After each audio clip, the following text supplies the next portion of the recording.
their chances. They're missing out on a lot of points. The one area, though, that they do excel is stealing the ball away, which Coach will talk about on the pregame interview. But the Vols are turnover prone, Tim, a bit so that that could be the difference maker here if the Olney Central Knights want to walk away with a win. Right. I'm sure that Olney puts some full court pressure on the Lady Vols, and so there's been times the Lady Vols lose control and throw the ball away.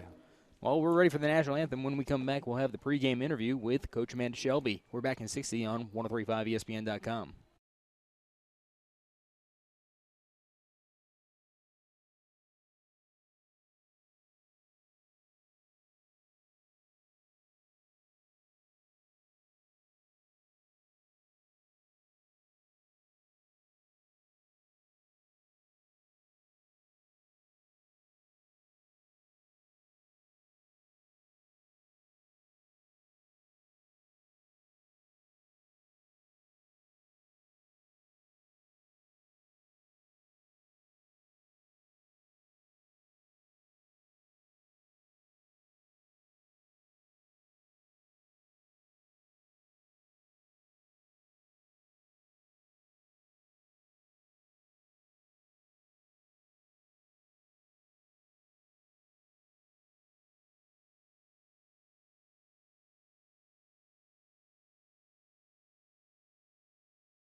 Anthem as we're getting you ready for Lady Vols basketball. The Lady Vols taking on Olney Central. The Lady Knights, they're just 1-7 on the year, 1-3 in the GRAC, while the Lady Vols 2-6 on the year, 2-2 in the GRAC. And we had a chance to talk with Amanda Shelby before today's game. Let's go ahead and take a listen to that.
Com, just about ready for Lady Vols basketball. About 2 minutes away from the starting lineups and then tip-off. Tim, we were talking about some of the keys to the game here in this one. Maybe more of a key to the season for the Lady Vols here that I'm sure that they want to improve on. They excel in multiple areas, but one that I'm sure that they'd like to improve upon, they're just under 10 assists a game right now. You'd like to see that go up if this team is going to improve to that next level like they're trying to get to. You're right, Matt. Only 8 assists a game. That's not very many. I mean, you have times. Sometimes you go one-on-one and right. You go to the hole or on a fast break. If you got somebody open go down the side, you need to give them the ball, and need to get the ball inside, outside play. Right. So, no, that's not a very good statistic. So maybe we'll up that today. Yeah, absolutely. Last Monday we saw plenty of passing, though, against Swick, and so with potentially easier games ahead rather than going against the Wabashes and the Vincents of the world, perhaps the passing and the assist statistic will go up because you'll have the passing lanes will open up more against these teams. Like Kayla Walker, I mean, she's a great penetrator. If they stop her, double team her, then somebody's going to be open. So she's doing 2.3 assists a game. So she's got quite a bit. I mean, I just have 8 for the team. Right, yeah, and she is the leading assist getter for the Lady Vols, and so when your leading assist getter is only at 2.3 a game, it kind of paints the picture. Yeah, you need somebody at least 4 to 5 range. Yeah. I mean, if you have a bunch of them in that area, it's good too. It's hard to tell. Say, hey, we don't have a 10 assist person. Right. Like David Sloan here a few years ago played for Logan men's basketball, average 10. That was just something else.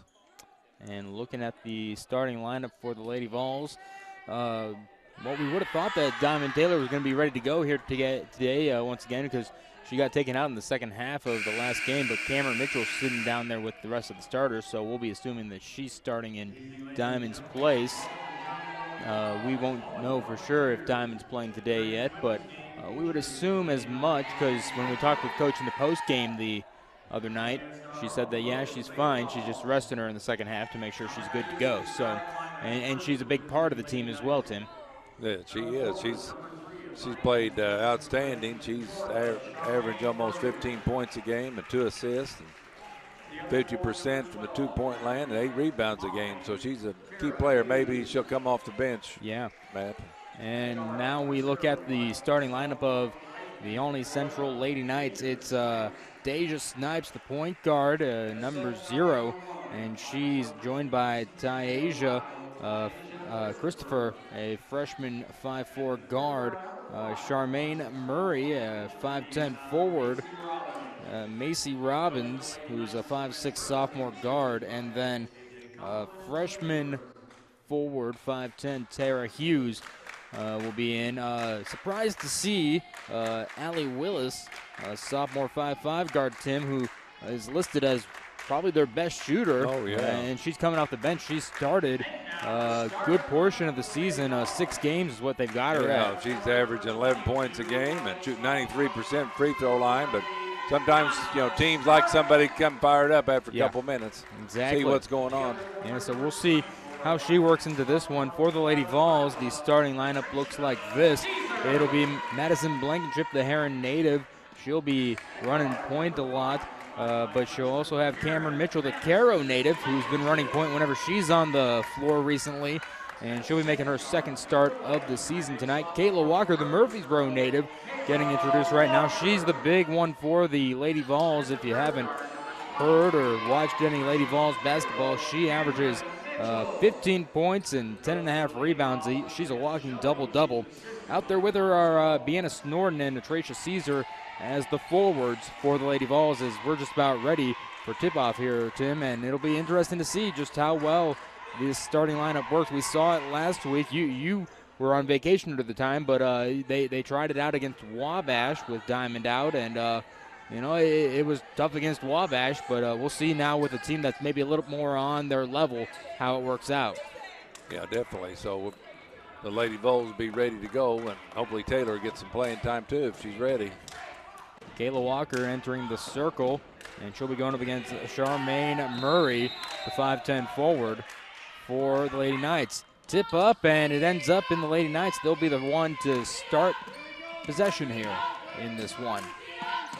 Here's Snipes. She's going to go left over to the wing, goes back over to the right, pass down low to, it's Macy Robbins, sends it up and in. 2-0 lead, and here now comes Mitchell. Over to Walker in the corner. She's going to drive inside and loses it, and Robbins picks it away. Here comes Snipes now. 9:30 to go in the first quarter. 2-0 lead, and Snipes going to drive in herself, sends it up, no good, and Walker gets the board. Here comes Walker across the timeline, and she's going to pass over to Blankenship. Sets up for a three. That one goes down.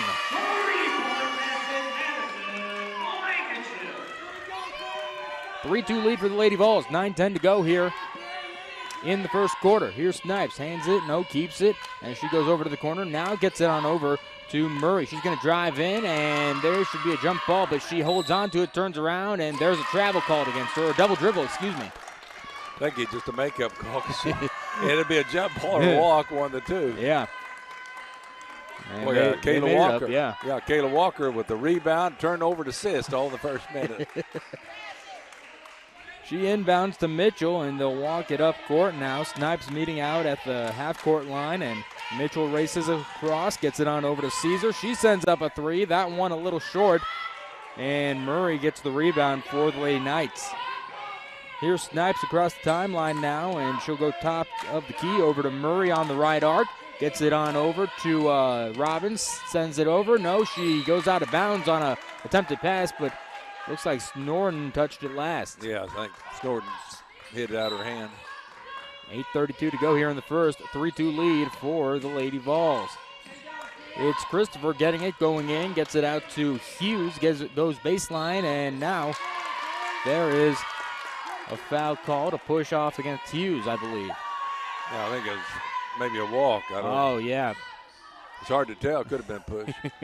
I couldn't tell exactly what the ref called there. Yeah, it's hard to see, too.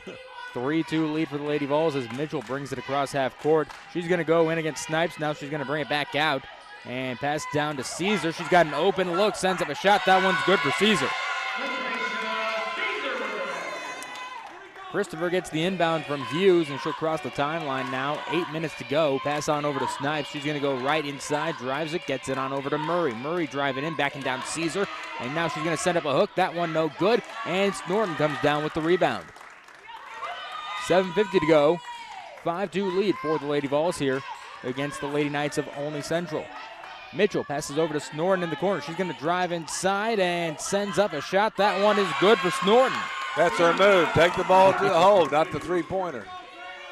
7:35 to go now. 7-2 lead for the Lady Vols. Here's Snipes. She's going to go left, gives it over to Christopher. She's going to drive inside, sends up a layup. That one no good. And Snorton almost came away with the rebound. Snipes got it, and it goes out of bounds. And this will be Lady Vol ball. Good hustle by Snorton. Yeah.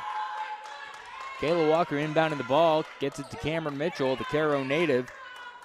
And she's being tracked by Snipes in the backcourt. Across the timeline, and now she's going to go right. Top of the key, going inside, spin move, sends up a shot. That one no good. She was looking for the foul, but to no avail, goes out of bounds. And this will be Lady Vol ball, or Lady Knights, excuse me. 7:08 to go here in the first. 7-2 lead for the Lady Vols. Here comes Snipes across the timeline. Passes over to Christopher. She's going to drive in, steps back, free throw line jumper, no good. Deanna Snorton gets the rebound and gives it over to Kayla Walker. She'll cross the timeline, driving in, racing in, sends it up. That one is good for Kayla Walker. And now the only starter not to have scored yet is Cameron Mitchell, as Walker goes to the line. In comes Allie Willis and Ariana Silva, sitting down Christopher and Hughes for the Lady Knights. Walker sends up the and one, and that one no good. Olney Central gets the rebound. Here comes Snipes racing down court at the sideline. Passes on over now to Silva. Silva going to go in, drives in. She's got an easy look. That one goes down for her. Little Matador defense. Yeah. Let her go right down to this cup. 6:30 to go in the first. 9-4 lead for the Lady Vols. Cameron Mitchell brings it up. Gives it over to Walker. Gets a screen from Caesar, and now she'll back it up. Being defended by Willis. Gonna go left. Passes over to Blankenship. Open three in the corner. That one is a little short. Caesar gets the rebound, sends it up and good. She's up to 4 today. 6:10 to go. 11-4 lead for the Lady Vols. Snipes swings it on over to Silva. Silva gonna go right. Passes out to Robbins. She goes inside, and now she's gonna get called for a double dribble. 5:58 to go, 11-4 lead. Leilani Murray checking in for the Lady Vols. Norton's checking out. Well, we have a woman official in the game today. Yeah. We don't have too many, and we had a woman official in Super Bowl this year, which We is nice. did, yeah. Whoever is the best, put them in the Super Bowl. 5:50 to go here, 11-4 in the first quarter. Lady Vols out in front. Cameron Mitchell passes over to Murray. She's going to go inside. Now passes over to Blankenship, top of the key. She'll drive in. Gets it over to Caesar, who loses the ball. Picks it back up, and I think we're going to get a jump ball here. No, Blankenship now on it, and Snipes tangled up with her. Jump ball called. Little scrub going on there. Yeah. Got 5 people on the floor. 5:36 to go in the first. 11-4 is the lead for the Lady Vols. They've done a pretty good job of boxing out, not letting They have, Vols yeah. get 2 or 3 shots. Big key for this one on the scouting report. Murray sends up a jumper, no good. And Willis comes down with the rebound for the Lady Knights. Here's Willis driving in, and now she's going to step back out, passes on over to Snipes. All the way over to Silva in the corner, and now gets over to Robbins. Gets over to Willis, top of the key. She sends up a 3. That one, no good off the back iron. Mitchell gets the board. She's ready to fire away. You can tell Yeah. she can shoot. Here's Walker, and it goes off of Willis. Walker corrals it in. She sends up a deep shot, no good. Blankenship got the rebound, and Good rebound by Blankenship. no good on the shot, but she will be going to the line. Yeah, that's not Walker's shot there, the 3-pointer. No. May drive in and either lay up or made a 10-footer. Yeah, she's shooting 20% from beyond the arc, and so yeah, the deep shot is not hers. Blankenship sends up the first shot. That one's good. She's up to 4. Yeah, Walker does everything else. Don't shoot the 3. Yeah. Here's Blankenship, sends the second one up. That one's good as well. She's up to 5 points today. The Heron native. Yeah. Here comes Snipes going inside over into the corner, and now gets it on over to Silva. Silva going right, gets back over to Snipes. Snipes coming inside, finds an alleyway. No good on the shot attempt, and here comes Caesar. She'll bring it up herself across the timeline. 13-4 lead for the Lady Vols. Caesar over to Walker.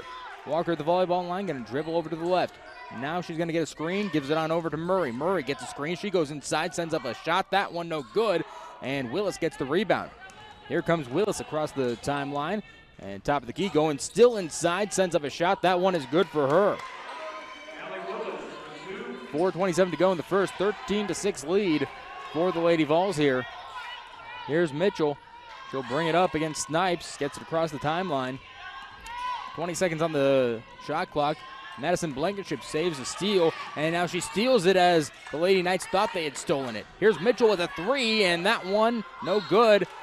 And there's a push called against Leilani Murray.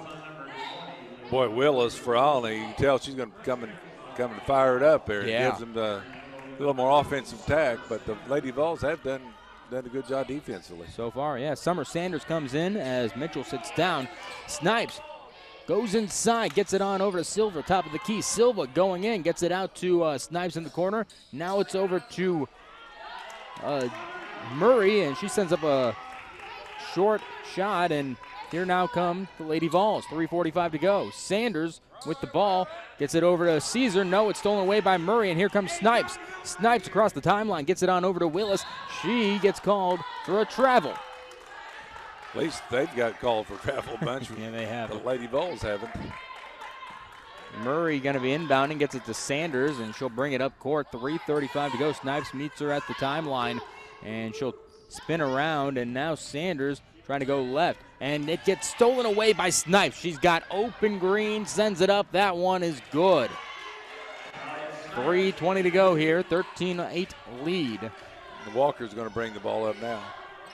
Walker being defended by Silva. She'll go left, gets a screen from Caesar, passes back out to Caesar, and now she's going to go left inside and sends up a shot. That one rolls off. It went all the way around and out. It did, wow. yeah. Silva got the rebound. Gets it over to Willis. She'll go baseline. Passes out to Murray, and Kayla Walker steals it into the hands of Caesar now. Back to Walker. 2:55 to go. 13-8 lead for the Lady Vols. Walker going to go in. Gets it out to Blankenship. Steps over. Sends up a three. That one is short. And it's Murray that comes down with it. Gets it on over to Snipes. Summer Sanders battling in there. Yeah, she sure is. Sends it over to Silva now on the left wing. She'll go inside. Loses it. Kayla Walker tips it away. Blankenship comes away with the steal. Here's now Caesar. Caesar going to walk it on up. Being defended by Murray. She'll get across the timeline. Down low to Summer Sanders. Went off of somebody's foot. 2:25 to go here. Emerald Hardiman, Deanna Snorton, and Cameron Mitchell coming in for Kayla Walker, Madison Blankenship, and Leilani Murray. Doesn't look like Diamond Taylor's going to play if she hasn't been in yet. Yeah, that's the way it's looking. So we'll have to watch that storyline closely here, probably for the coming week with Rent Lake, the next matchup next Wednesday. Here's Mitchell, top of the key, gets it over to Hardiman, and she's going to go right, sends up a deep two, and that one no good. And checking into the game for the Lady Knights, it's Naria Reed. She got the rebound. Here now is Allie Willis, goes out of bounds on the pass to her. So it'll be Lady Vols basketball. They've had a lot of turnovers. I thought they'd press the Lady Vols here, but they're not doing it. Caesar with a deep three. That one just glances off the rim, and it's going to be going. You hear about on TV talking about you can always get that shot, that three-pointer. I mean, right at the start of the clock. Of course, depends who's shooting, too. Well, here come the Lady Knights as they got possession off of that out-of-bounds play. 1:45 to go, 13-8 lead for the Lady Vols. Here's Snipes, hands it over to Silva, gets a screen from Reed. She's going to curl inside, sends up a floater. That one, no good. Reed gets the rebound and fouled on the way up. No good on the shot. 1:39 to go, 13-8 lead for the Lady Vols. Reed shoots at a 42.9% clip from the stripe this year. I was watching her warm up. I tell you, she's not bad inside. If she gets the ball inside and shoots a little left-handed shot, hook. Kenesha Emanuel comes in for Natracia Caesar. And here's Reed now at the stripe. Sends it up, and that one fouls off. Little brick on that one. Yeah. It's hit the side of the rim. She'll try to make it a 4-point game here. Sends the shot up, and that one goes down. Here comes Snorton, gives it over to Mitchell. 1:35 to go in the first. 13-9 lead for the Lady Vols. Mitchell gets a screen from Emanuel, goes left, going right once again, top of the key, gets it over to Emanuel. She sends up a deep two. That one bricks off, and here now is Christopher bringing it up. Passes on over to Willis, gives it over to Reed, gets an easy layup, and she's up to 3 points today. Hey, the guards got to get back. Emanuel was the first one back, and she made the shot down there, so that's no excuse there for the guards, one of the guards. Here's Mitchell, top of the key, over to Snorton. 1:05 to go. It's 13-11. Lady Vols in front. Step back three, no good for Snorton. And there's a foul called against, I believe, Summer Sanders. We'll have to see the board here. It's on Emanuel, I think. Emanuel. Sanders was down there. Yeah, push called against Emanuel. In comes Walker and Blankenship, sitting down Sanders and Hardiman. I don't know if Summer, if they'd she'd have pushed, I don't think they'd have fell down. I don't know, No, she's tough. Tough gal. Silva crosses the timeline for the Lady Knights. Gets it on over to Robbins. Robbins gets a screen from Reed. She's going to go left, gives it over to Willis. Willis now steps back, sends up a jumper. That one no good. Walker gets the rebound. Walker going to bring it up with Snorton and Mitchell. And now she'll go right and give it over to Mitchell. 35 seconds left in the first quarter. Back to Walker. Walker over to Blankenship. She sends up a left wing three. That one is no good and goes out of bounds. 13-11 lead for the Lady Vols. 26 seconds to go in the first. It's been a while since they've scored, though, Tim. Yeah, it has been. It's looked like a runaway to start the game. Now it's 13-11, favor the Vols. Silva gonna hold it for the last possession here. 10 seconds to go in the first. Lady Vols, 13-11 lead. Silva gets a screen, going right, gives it over to Robbins. 5 seconds on the shot clock. No good on the three-point attempt. Emmanuel gets the rebound, and they'll just hold it there as we end the first quarter with the Lady Vols out in front of the Lady Knights of Olney Central, 13-11.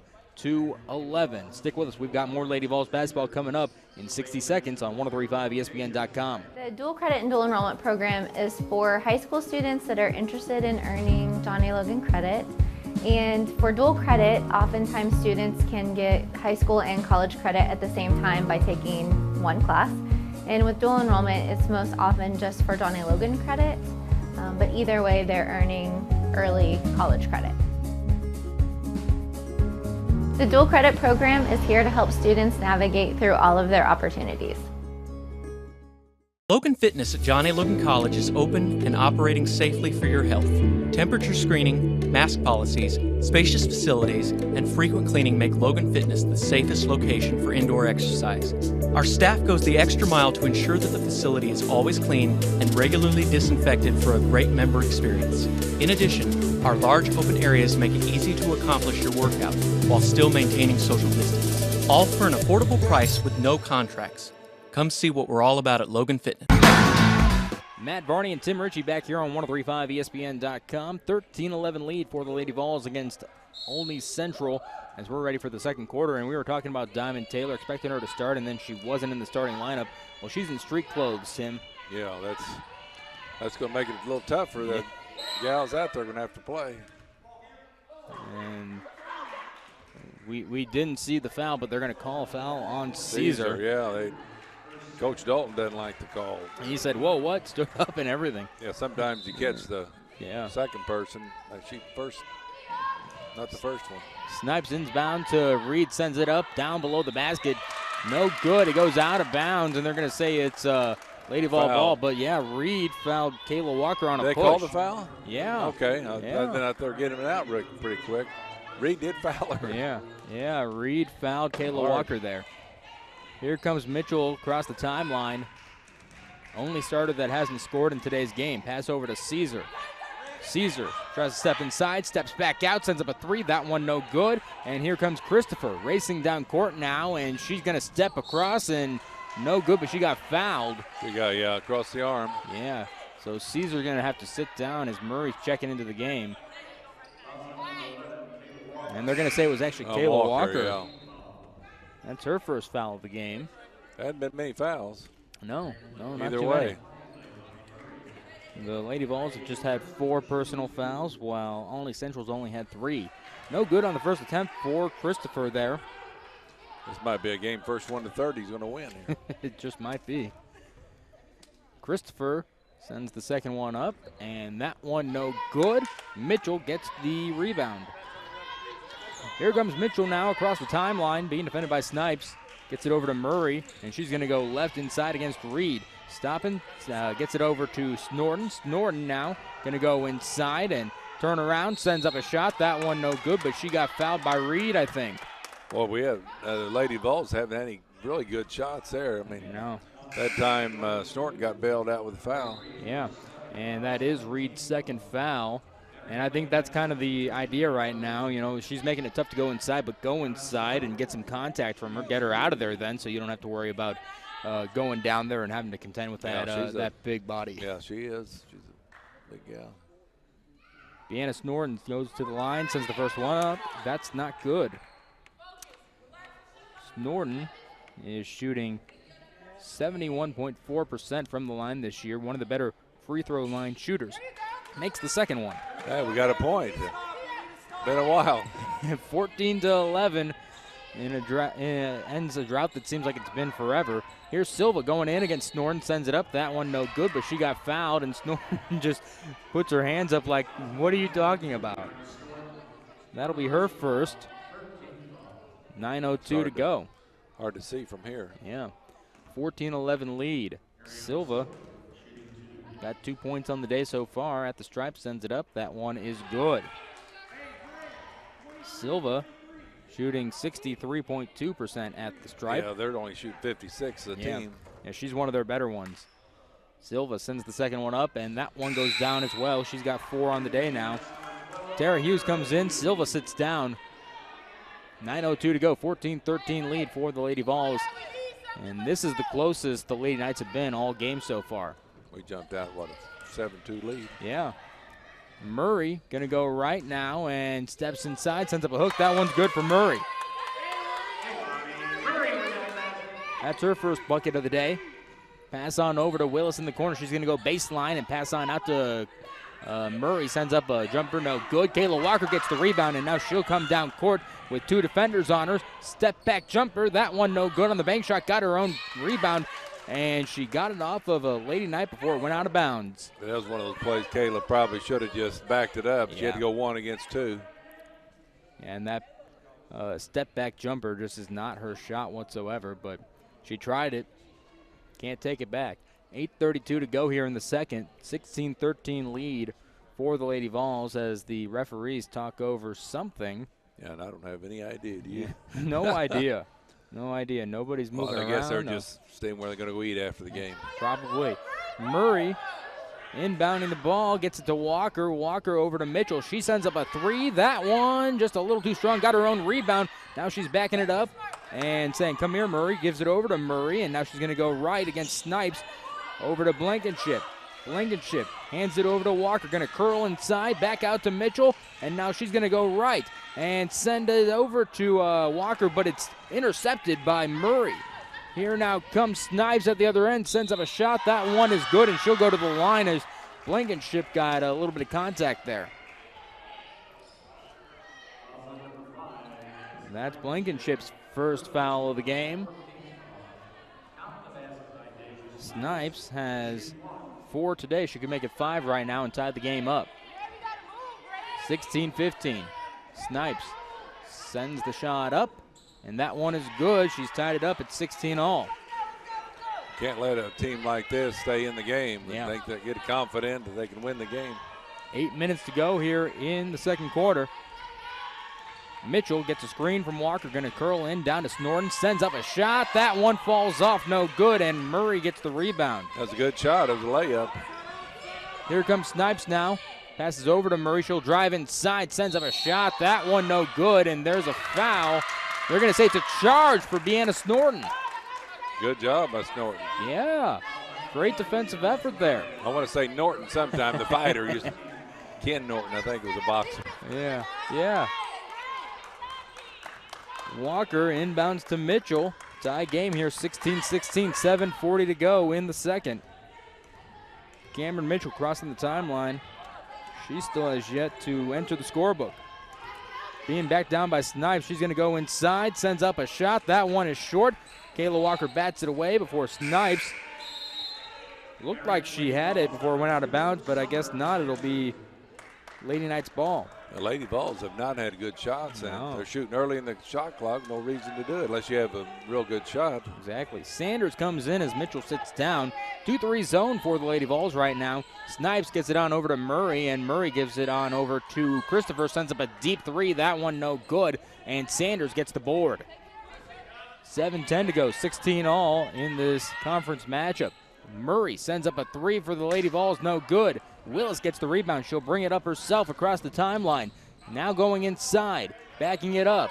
Looking for the pass, gets it on over to Snipes. Back over to Willis. Almost lost it, corralled it in though. Down to Christopher, or rather Murray.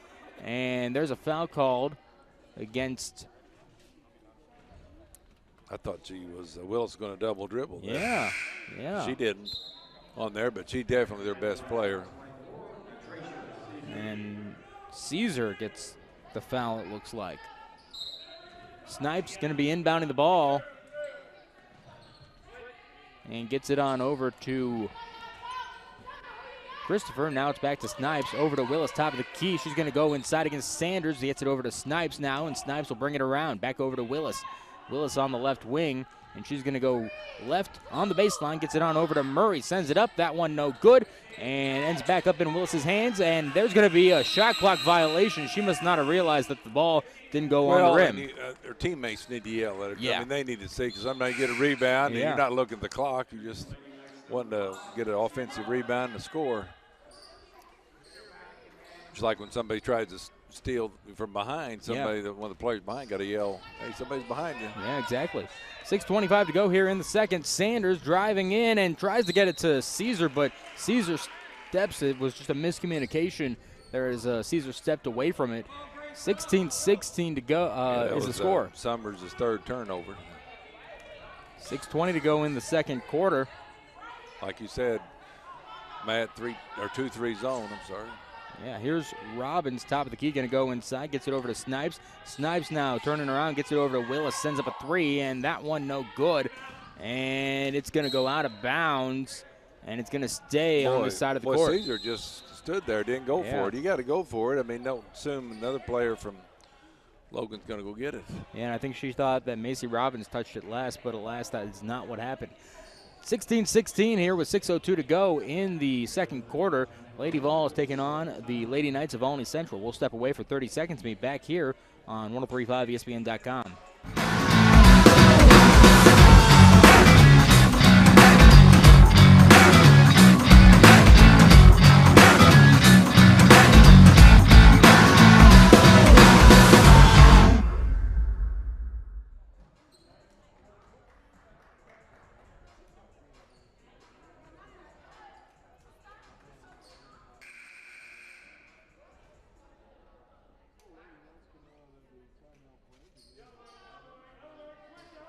Back here on 1035ESPN.com, the Lady Vols are tied up with the Lady Knights of Olney Central. 16-16 with 6 minutes to go till halftime. Here's Willis, gets it on over to Christopher, top of the key three, and that one is good for her. She enters the scorebook and gives the Lady Knights their first lead of the game, 19-16, with 5:50 to go in the second. Vols only scored 3 points this quarter. Caesar steps in, sends up a jumper. That one is short, and it's Snipes that comes away with the board. Now she's going to race inside against Sanders, and now stepping back out, almost lost control, but corralled it in. Now it's over to Robbins. Now it's Willis. Swings it on over to Christopher, and she gets called for a travel. Well, I didn't see that, but they've called a bunch of walking against the Olney, lady. thank goodness. Yeah, the Lady Vols will take it. Yeah, definitely. 5.5 minutes to go. Not griping, yeah. 5:30 to go in the first half. 19-16 lead for the Lady Vols. Sanders crosses the timeline against Snipes, and now she's going to go left against Snipes, and now passes over to Murray. Murray almost lost the ball, and now she does as Macy Robbins coming away with it, and she's going to pass over to Murray of her team and sends up a shot, no good, and they're going to call a foul, I believe. No, they're just going to say it was out of bounds. 5:09 to go in the second half or second quarter. Well, not much spark was Lady Vol team. The other night they played well. And Monday, 2 nights, 2 days ago. And they were leading earlier on about 11-4, and now it's 19-16 in favor of the Lady Knights. Snipes going to be inbounding the ball. She gets the ball from the referee, and now she's looking, gets it on over to Christopher, sends up a three. That one just a little short, and Caesar gets the rebound. 5 minutes left in the first half.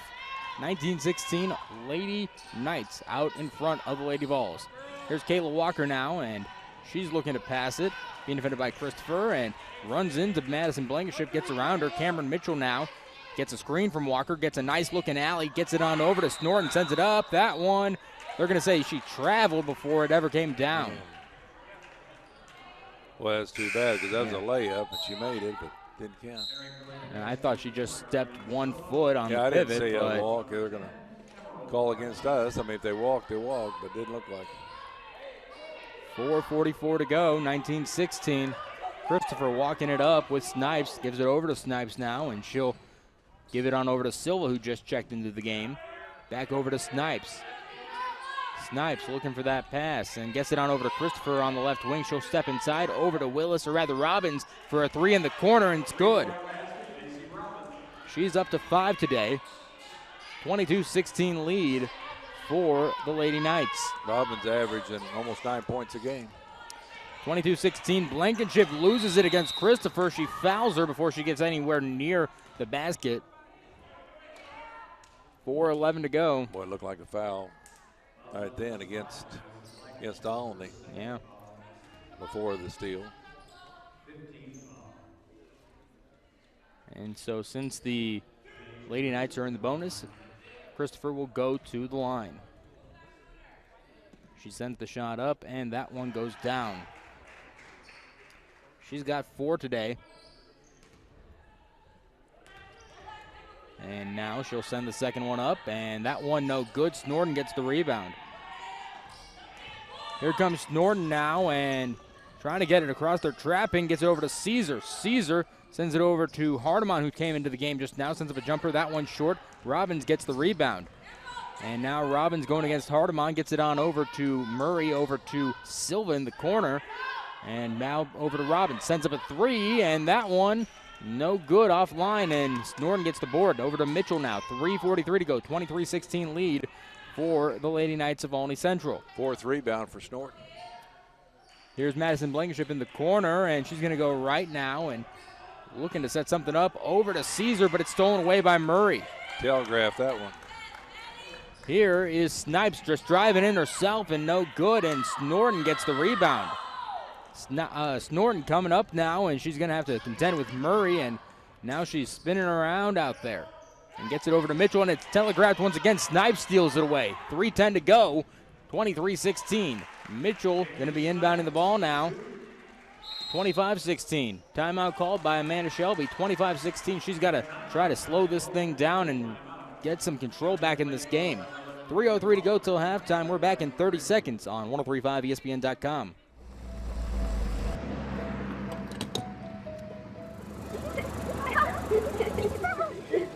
I'd like to buy the family's gas one too. Okay.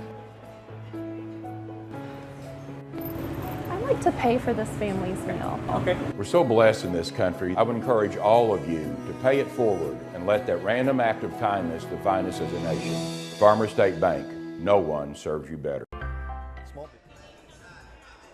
Matt Barney and Tim Ritchie back here at John A. Logan College. 3:03 to go till halftime.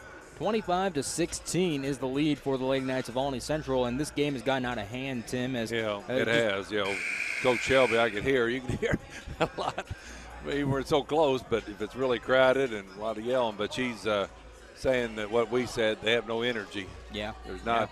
Yeah. And you got to take over. You think, competitive nature, with Tater not being there, it's still no excuse. Walker's got to take the ball, take control of this game. Blankenship's got to hit some threes. Caesar's got to do something. Snorton has to, so people got to take charge. Well, and all they're doing is just trapping everybody and taking advantage of the fact that they can steal the ball. Blankenship over to Walker. Now she'll be chased by Christopher. Gets it over to Caesar, and it's stolen away by Christopher at the other end. That was Murray, excuse me. Here's Snipes now on the left wing. Gets it over to Christopher. Christopher steps inside, but they're going to call a walk against her. Boy, thank goodness they've had like 7 or 8 walking calls. Yeah.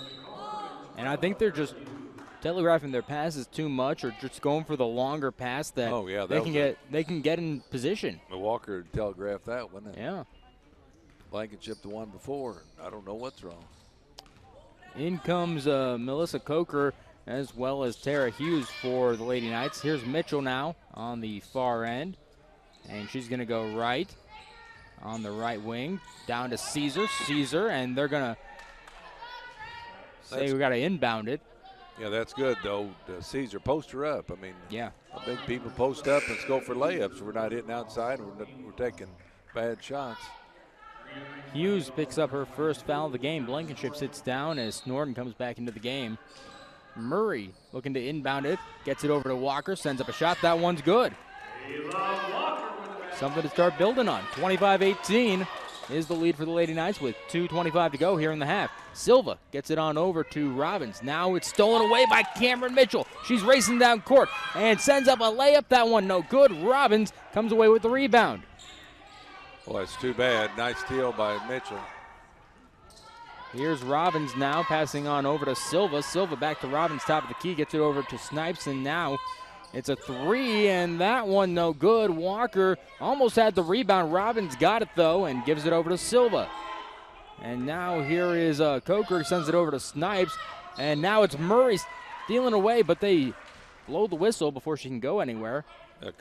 Coker She's from Clearwater, Florida. Why would you come up here? I'd stay down Not there. sure, but to each their sure own. she got a scholarship. I'm sure, yeah.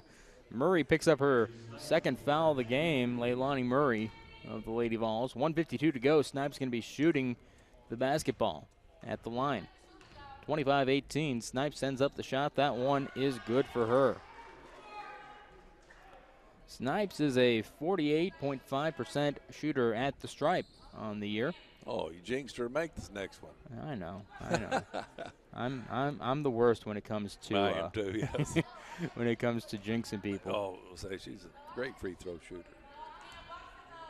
Snipes looking to go 2 for 2, sends it up, and that one bounces off. No good, goes out of bounds, and it'll be Lady Vols basketball. I don't think it matters what we say. No, probably they make not. it or they don't. Here comes Mitchell. 1:45 to go till halftime, 26-18 lead. And she's going to go left against Coker, now going right against Coker, and she's going to give it over to Snorton. Snorton trying to drive inside, spinning, now stops over to Walker. Walker back over to Snorton around the free throw line. 12 seconds on the shot clock. Steps in, sends it up. That one is good for Snorton. Yeah, that's a good move. That's what her move is. Yeah. They stop her, then you take the little jumper. But She's got 5 today, 26-20. And here's now Silva. And over to Coker on the left wing. She sends up a 3, and that one is long, and Hughes gets the rebound. Hughes loses it, now gets it back over to Robbins for a 3, and that one no good, and Walker comes down with it. 1:05 to go in the half. 26-20 lead for the Lady Vols. They're starting to come a little bit to life. Here's Caesar. She's driving in, sends it up. That one's good for her. 55 seconds left. 26-22 is the lead for the Lady Knights of Olney Central here in the first half. Coach Dalton tell them get down and play some defense. Robbins over to Silva on the right wing. Over to Coker on the left wing, and she loses it, but Snipes corrals it in. 40 seconds to go here in the first. Snipes over to Coker, top of the key. Coker having to contend with 2 in the 2-3 zone. Over to Snipes. Now she'll drive inside and sends it up. That one no good, and Caesar comes away with it. She about broke the backboard on that one. 25 seconds left, and the Lady Vols can have the last possession here of the half if they want it. Kayla Walker contending with Silva. She's going to go inside, gets it on over to Murray. She'll come inside now and send it up. That one no good, but there was a foul. Boy, you can see that coming, yeah. Yeah, I That think, was a good call. yeah, that's a charge called against Leilani Murray. Yeah, she picks up her 3rd now. 13 seconds left in the half, 26-22. Emerald Hardeman coming into the game for Murray. Trying to make sure she doesn't pick up foul number 4 here before halftime. Kenesha Emanuel also coming in. Oh, no, she says never mind. Just cancel that. Yeah. Cancel that coming in. Yeah. They'll roll it out. Snipes will walk up with the ball, crossing the timeline, and now she picks it up. 13 seconds left, and now they call timeout to set things up. 26-22 is the lead for Olney Central here in this Great Rivers Athletic Conference matchup. 26-22 is the lead for the Lady Knights with 11 seconds left till halftime. We'll step away for 30 seconds and be back on 1035ESPN.com. Small business is the backbone to our community. It's a good feeling to know that one loan to small business benefits everyone in the community, not just that business. It's the people at People's National Bank that are making a difference in the lives of Southern Illinois. People's National Bank is a locally owned community bank that provides quality services for the people that work and live in Southern Illinois. People's National Bank. Since 1909, our focus continues on you, our customers. Matt Varney and Tim Ritchie back here on 1035ESPN.com. 11 seconds till halftime for the Lady Vols and the Lady Knights of Olney Central. The Lady Knights leading 26-22, but the Lady Vols come alive in the final moments of the half, Tim, to make this game. Make it a little respectable. Yeah. Yeah, you don't want to be down 10 points at halftime. Exactly. Snipes comes in with it across the timeline now with 8 seconds left in the half. Snipes going left against Mitchell. She's going to go over to Silva. No, she sends it over for a 3 from Coker, and that one goes off the top of the backboard. And so at the half, it's 26-22. The Lady Vols are trailing the Lady Knights of Olney Central, but it could have been a lot worse, Tim, because they were trailing 26-18 there for a moment. Yeah, we made a little spurt of energy, and Yeah. that's what in the second half. I'm sure Coach Shelby and Coach Dalton aren't too pleased with that first half performance. Probably not. It was a great start, but things got out of hand here as the end of the first quarter and start of the second quarter. Things were just the complete opposite of how it started, and so now they are contending with a 4-point deficit here as we head into halftime. Stick with us. We got the halftime show coming up here on 1035ESPN.com. It's 26-22. The Lady Knights of Olney Central leading the Lady Vols of John A. Logan College. We've got the halftime show, some stats and analysis, as well as an interview with men's assistant coach John Clancy from last night's Talkin' Vols. We'll look at all of that coming up here in 60 seconds.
Welcome to Mackey's Pizza.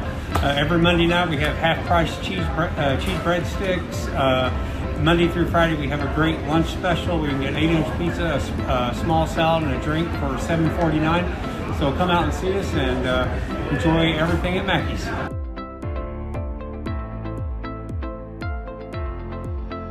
The dual credit and dual enrollment program is for high school students that are interested in earning John A. Logan credit. And for dual credit, oftentimes students can get high school and college credit at the same time by taking one class.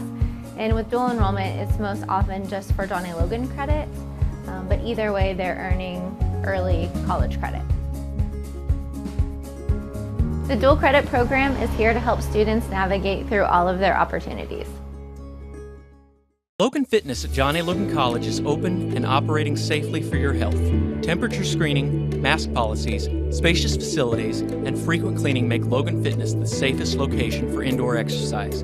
Our staff goes the extra mile to ensure that the facility is always clean and regularly disinfected for a great member experience. In addition, our large open areas make it easy to accomplish your workout while still maintaining social distance. All for an affordable price with no contracts. Come see what we're all about at Logan Fitness.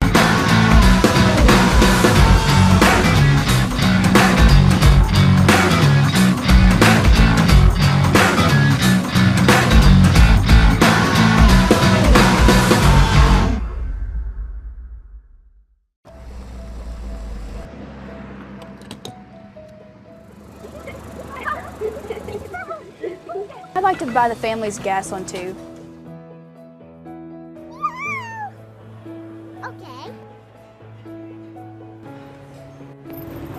To pay for this family's meal. Okay. We're so blessed in this country. I would encourage all of you to pay it forward and let that random act of kindness define us as a nation. Farmer State Bank, no one serves you better. Small business is the backbone to our community. It's a good feeling to know that one loan to a small business benefits everyone in the community, not just that business. It's the people at People's National Bank that are making a difference in the lives of Southern Illinois. People's National Bank is a locally owned community bank that provides quality services for the people that work and live in Southern Illinois. People's National Bank. Since 1909, our focus continues on you, our customers.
welcome to Mackey's Pizza. Every Monday night we have half-price cheese breadsticks. Monday through Friday we have a great lunch special. We can get 8-inch pizza, a small salad, and a drink for $7.49. So come out and see us and enjoy everything at Mackey's.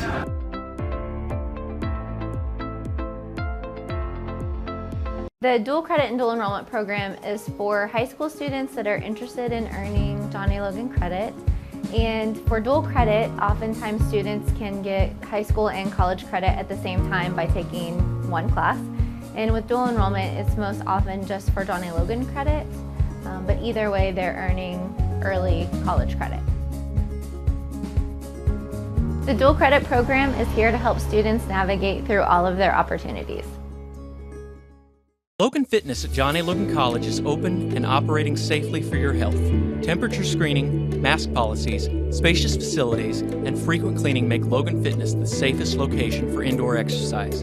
Our staff goes the extra mile to ensure that the facility is always clean and regularly disinfected for a great member experience.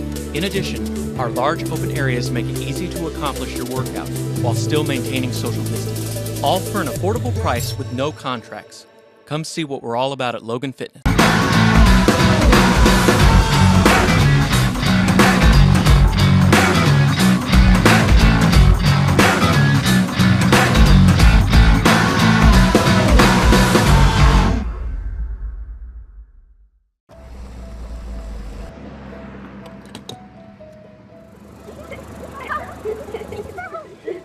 I'd like to buy the family's gas on too.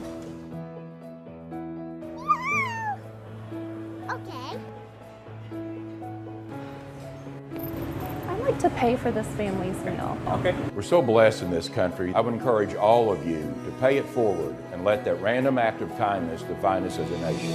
Farmer State Bank, no one serves you better.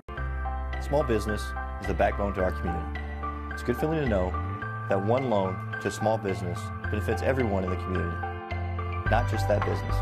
It's the people at People's National Bank that are making a difference in the lives of Southern Illinois. People's National Bank is a locally owned community bank that provides quality services for the people that work and live in Southern Illinois. People's National Bank. Since 1909, our focus continues on you, our customers.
Welcome to Mackey's.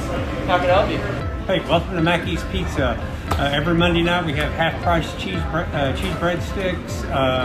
Monday through Friday we have a great lunch special. We can get 8-inch pizza, a small salad, and a drink for $7.49. So come out and see us and enjoy everything at Mackey's.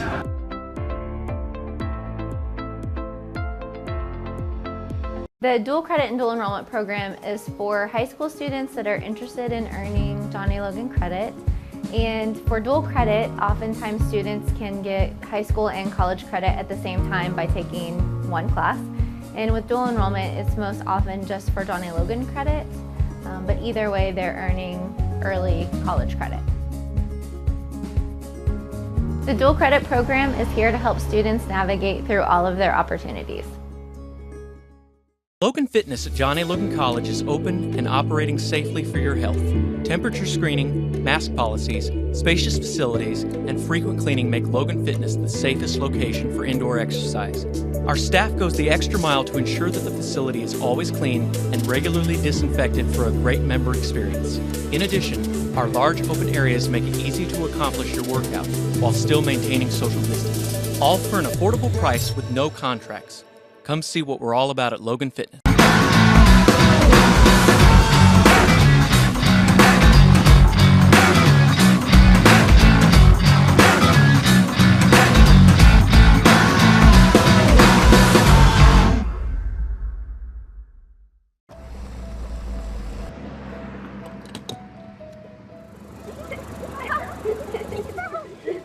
I'd like to buy the family's gas one too. Okay. I'd like to pay for this family's meal. Okay. We're so blessed in this country. I would encourage all of you to pay it forward and let that random act of kindness define us as a nation. Farmer State Bank, no one serves you better. Small business is the backbone to our community. It's a good feeling to know that one loan to a small business benefits everyone in the community, not just that business. It's the people at People's National Bank that are making a difference in the lives of Southern Illinois. People's National Bank is a locally owned community bank that provides quality services for the people that work and live in Southern Illinois. People's National Bank. Since 1909, our focus continues on you, our customers.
Welcome to Mackey's. How can I help you? Hey, welcome to Mackey's Pizza. Every Monday night we have half-price cheese breadsticks. Monday through Friday we have a great lunch special. We can get 8-inch pizza, a small salad, and a drink for $7.49. So come out and see us and enjoy everything at Mackey's.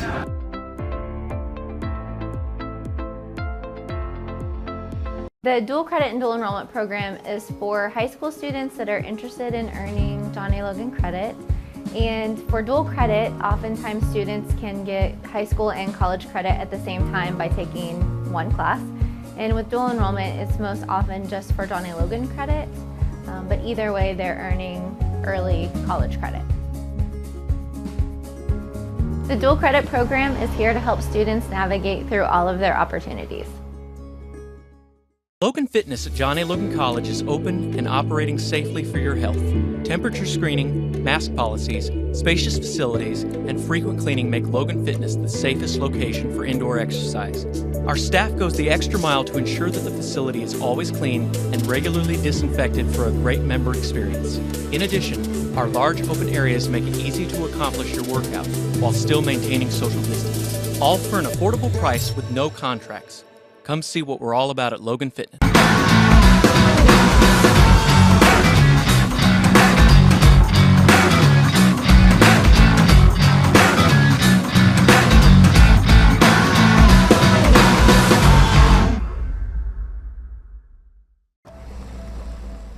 Of the second half just about to occur. Same starters as the beginning of the game, Tim, and so it'll be interesting to see just how they match up this time now that they've kind of felt each other out. That's right. And Logan's Lady Vols started off real well to start the game. Maybe the same thing happened here. Kayla Walker going to drive inside, and there's a whistle. They're going to call it. Yeah, they can't stop Walker. I mean, unless they're set for a charge or something, but most times she's going to go where she wants. There's a reach called on Tyasia Christopher. That's her second foul of the game. Inbounds over to Cameron Mitchell around the volleyball line.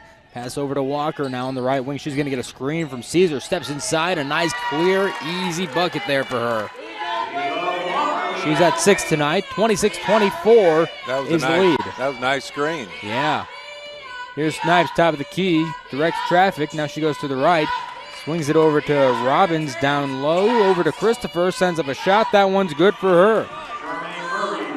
Or rather, excuse me, that's Murray with the shot. That's that wasn't bad defense by Caesar, just made a good shot. That's Murray's first bucket of the game for her.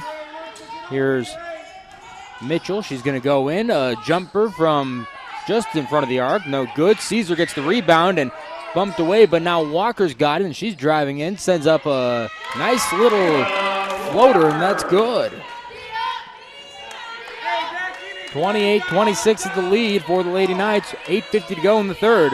Here's Christopher at the volleyball line. She's going to go inside, gets it over to Snipes. Snipes passes over to Robbins, who is uncovered, but she goes inside, pass down low to Hughes, but it's poked away by Walker, and Norton gets it. Chance to tie it up here, Tim. I thought you were going to say she walked. She did down the other end. Yeah, good chance tying it up. Walker inside, sends it out to Norton, but they say she traveled with the ball. Well, they like that traveling call. Yeah, they sure do.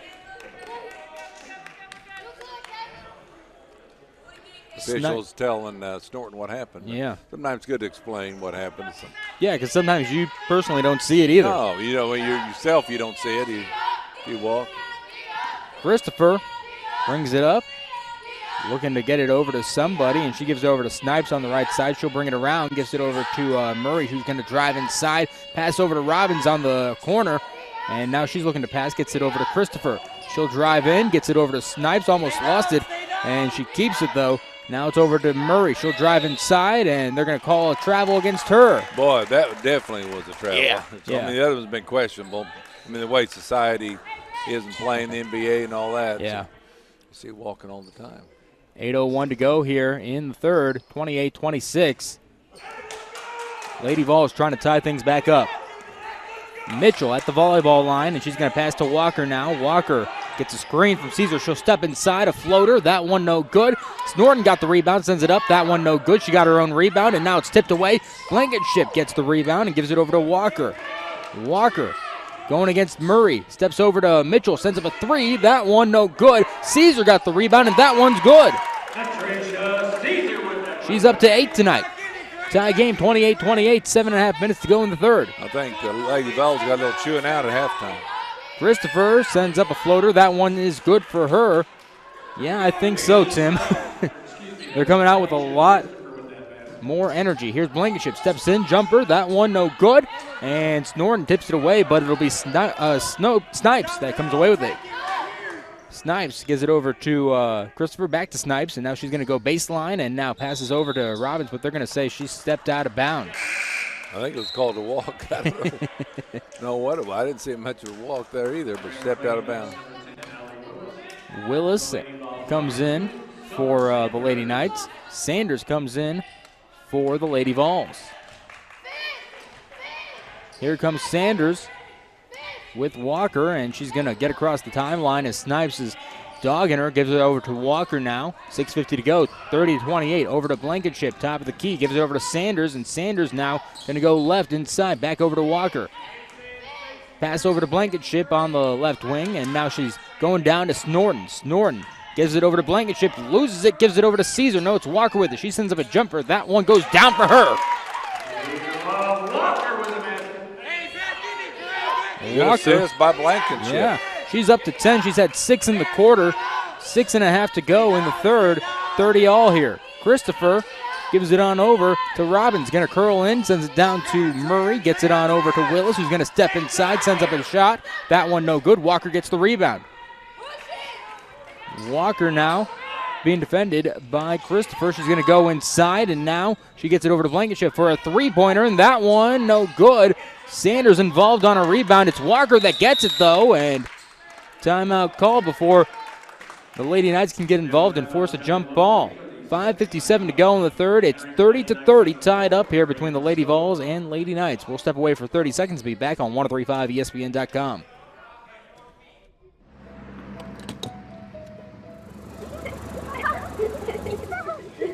I'd like to buy the family's gas one too. Okay. like to pay for this family's meal. Okay. We're so blessed in this country. I would encourage all of you to pay it forward and let that random act of kindness define us as a nation. Farmers State Bank, no one serves you better. Matt Varney and Tim Ritchie back here on 1035ESPN.com. Tied up 30-30, Tim. Well, Coach Burris gave the Olney team a little chewing out there. We could hear it through the mask. Sure could. Inbound over to Kayla Walker. That one's good underneath the basket, and now the Lady Vols have retaken the lead. All thanks to Walker. She's got 8, and only Caesars had a bucket other than her. Here's Willis over to Silva, who's just coming to the game. Silva over to Robbins.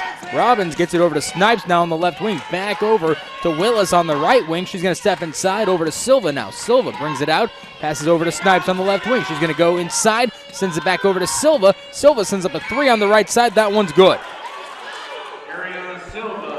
Logan lead was short-lived. No, it's tied. They gave her 2. They call it a 2. Wow. 32 all here. And here's Summer Sanders on the right wing. She's going to go right against Willis. Sends up a shot. No good. Murray gets the ball on the turnover. Here comes Snipes now. Snipes on the left side of the court. Passes on over to Willis at the top of the key. She'll go inside. She's got a little bit of an Olay. Over to Robbins now for a 3. And that one is good. That's a 3. And now it's 35-32. 4:50 to go here in the third quarter. Here's Walker, top of the key. Gets it over to Blankenship. Blankenship now looking for that pass, and she's going to go left on the sideline and pass back over to Sanders on the top of the key. 4:38 to go. Down to Norton. Sends it up. That one no good, and it's rebounded by Robbins. Nice pass by Summer. Yeah. Here comes Robbins. Gets it on over to Silva. She's going to go down. Gives it over to Snorton. It's Snorton that takes it away now. Racing down court against Snipes. Sends it up. That one short. And Blankenship touched it last as it went out of bounds, but they're going to say it's still Logan ball. Well, it's a contact there on the layup. Yeah. You got to protect the layup shooter. Yeah, they've been looking to just get to the line as much as they can, Logan has, and they haven't really gone to the line. Murray inbounding the ball for the Lady Vols. And down low to Kayla Walker. Sends it up. That one's good for her. She's got 10 in the quarter, 14 on the day. 4:10 to go. 35-34. Lady Knights out front here. Here's Willis for a corner 3. That one's good for her. 38-34 is the lead as timeout is called. 4:04 to go here in the third. We'll step away for 30 seconds and be back on 1035ESPN.com. Small business is the backbone to our community. It's a good feeling to know that one loan to a small business benefits everyone in the community, not just that business. It's the people at People's National Bank that are making a difference in the lives of Southern Illinois. People's National Bank is a locally owned community bank that provides quality services for the people that work and live in Southern Illinois. People's National Bank. Since 1909, our focus continues on you, our customers. Matt Varney and Tim Ritchie back here at John A. Logan College, 1035ESPN.com. 38-34 is the lead for Olney Central against the Lady Vols here, Tim. Yeah, you can't let Willis. She's wide open. Nobody's even on her. So. Yeah. I think she's the best shooter. You got to key up on her, and we heard Coach Tom Dalton, the assistant coach for the Lady Vols, say after she made it, that's what I'm talking about. You got to watch her. Here's Leilani Murray on the left wing. She's going to give it over to Summer Sanders now. Sanders going inside, driving against Willis, sends up a shot. That one no good. Murray gets the rebound, no good. And now it's Caesar. She sends up a shot off the bank. That one no good. And it finally comes down into the hands of Murray of Olney Central. Here's Snipes now. Snipes gives it over to Robbins, top of the key. Gives it on over to Silva now. Over to Willis now on the right wing. Willis going against Blankenship. Over to Murray. And Murray going to go baseline, gives it back to Willis, and she's going to go inside now. Over to Snipes, top of the key. Now it's Silva. Now over to the corner, and it's Robbins setting up a deep 2. That one no good. Caesar gets the rebound. 3:10 to go here. 38-34 in the third quarter. Lady Vols are trailing. Here's Murray for the Lady Vols. Gives it on over to Walker. Walker now passes over to Blankenship, top of the key. She sends up a 3. That one off the back iron, no good. And there's a whistle. I think hit the clock. The ball hit something out of bounds. Yeah, it did. Backboard of the clock. It'll remain Olney Central ball. Deanna Snorton comes into the game for Blankenship. Silva going to be inbounding to Snipes. 2:55 to go here in the third. 38-34 is the lead for the Lady Knights. Here's Willis. She's going to drive in, gives it over to Silva. Now it's Robbins in the left corner. Back over to Silva. Gives it over to Snipes, top of the key. Over to Willis, right wing. Willis sends up a deep three. Says, I don't care. I'll shoot it anyways, and she makes it. Yeah, that was a long-range one, so it's tough to defend that. Yeah. 8 points for Willis today. 2:30 to go. Here's Sanders. 41-34 is the lead for the Lady Knights of Olney Central. Murray going to drive inside, sends it up. That one no good, and they called a travel against her. That was a Euro step there. That was a legal Euro step. Yeah. Well, the ref didn't think where so. They been? I don't know. I mean, 20 years ago. Yeah, but in this day and age? Yeah, 10 year, maybe last 10 years. Well, every time they see the Euro step, they call it travel in this one, and nobody can get to the stripe apparently. Willis, top of the key, and she's going to pass over to Silva on the left wing. Back over to Willis. Willis over to Christopher. Now it's over to Robbins for a three in the right corner. That one's good for her. It's hard to believe a 10-point deficit here, and Logan women had the lead. Here's Caesar. She's trying to drive in against Silva. Goes baseline. Now she's going to try to go left. Looking to give it to somebody. Over to Walker now. Walker swings it over to Murray for a corner three. That one just a little short. Walker got the rebound. Passes inside. Sends it over to Sanders. No good. Murray gets the rebound. Sends it up. That one's good for her on the turnaround. Murray's up to 4 today. Here comes Snipes now. 1.5 minutes left in the third. Over to Willis in the right corner. Willis driving in, gives it over to Silva on the left wing. She's going to go over, gives it over to Macy Robbins. She thinks about a three, decides to go inside. Now it's Christopher for a deep three from the top of the key, but no good. Caesar gets the rebound. 44-36, 1:15 to go. Lady Vols are trailing in the third. Here's Caesar, sends up a floater. That one's good for her off the back iron. Caesar said, I'm going to do it if nobody else does it. 1:05 to go here, and here's Willis on the left wing. Gets it over to Christopher. Down low to Reed. Reed. And almost stolen away by Sanders, but Caesar gets a hand on it, and there's a foul called. Yeah, if you go across the body like that, they're going to call a foul if you foul or not, but I think she did foul. That's Caesar's third on the day. And Mitchell comes in for Murray for the Lady Vols as Reed goes to the line. I didn't think it was a shooting foul, but here we are. Reed sends up the shot. That one is good. Little string music. She's got 4 on the day. Looking to make it 5. Sends it up, and that one goes down. She is 3 for 4 at the line today. Robbins sits down, and Murray comes in for the Lady Knights. 46-38 is the lead for the Lady Knights with 55 seconds left in the third. Here is Mitchell, passes over to Caesar. She's going to go inside against Reed, sends it up. That one no good, but I believe she got fouled there. Good job by Caesar, take the ball to the hole. That's why you got to be aggressive. And Reed picks up her third foul of the game. Well, every time they try to be aggressive, it seems like they just ignore it, but right there they couldn't. Here's the shot. That one is good for Caesar. She has got 11 on the day. Only 3 fouls called this quarter on both teams. Sends the second one up. That one is good. Here comes Christopher now, 46-40 with 45 seconds left in the third. She'll stand around half court. And now passes over to Christopher on the right wing.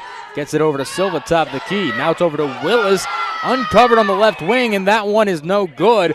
Reed pokes it away, and they're going to say it's Lady Vol basketball with 30 seconds left on the clock in the third. A bucket here would be nice. Yeah, anything that you can get. Sanders inbounds to Cameron Mitchell. 25 gets it on over to Natricia Caesar, sends up a 3. That one's good for her. Lady Vols trail by 3, 46-43 with 15 seconds left in the third quarter. Here is Christopher, swings it on over to Murray. She's going to go inside, sends it up. That one no good, and there's a foul called on the rebound, so it'll be a push against who? Yeah, they're going to say Snorton. Again, that wasn't a bad deal because if she doesn't foul, they might have made the layup. Yeah, exactly. So they got the ball out of bounds, so I don't know if she's thinking that, but that's what we're thinking. Yeah, 9.7 seconds left in the third. Looking for the inbound. Silva finds Murray, sends up a shot. That one is good. Murray up to 4 today, and here comes Mitchell. 3 seconds left on the clock in the quarter. Sends up a deep three, and that one almost goes down, goes off the front iron after going off the backboard. 48-43 is the lead for the Lady Knights of Olney Central as we head to the final frame here at John A. Logan College. Lady Vols looking to erase a 5-point deficit here in the fourth quarter. Coming up on 1035ESPN.com in 60 seconds.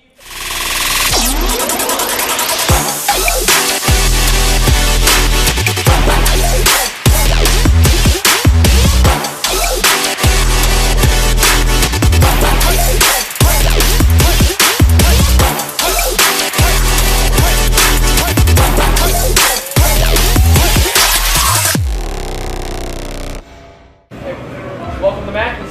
How can I help you? Hey, welcome to Mackey's Pizza. Every Monday night we have half-price cheese breadsticks.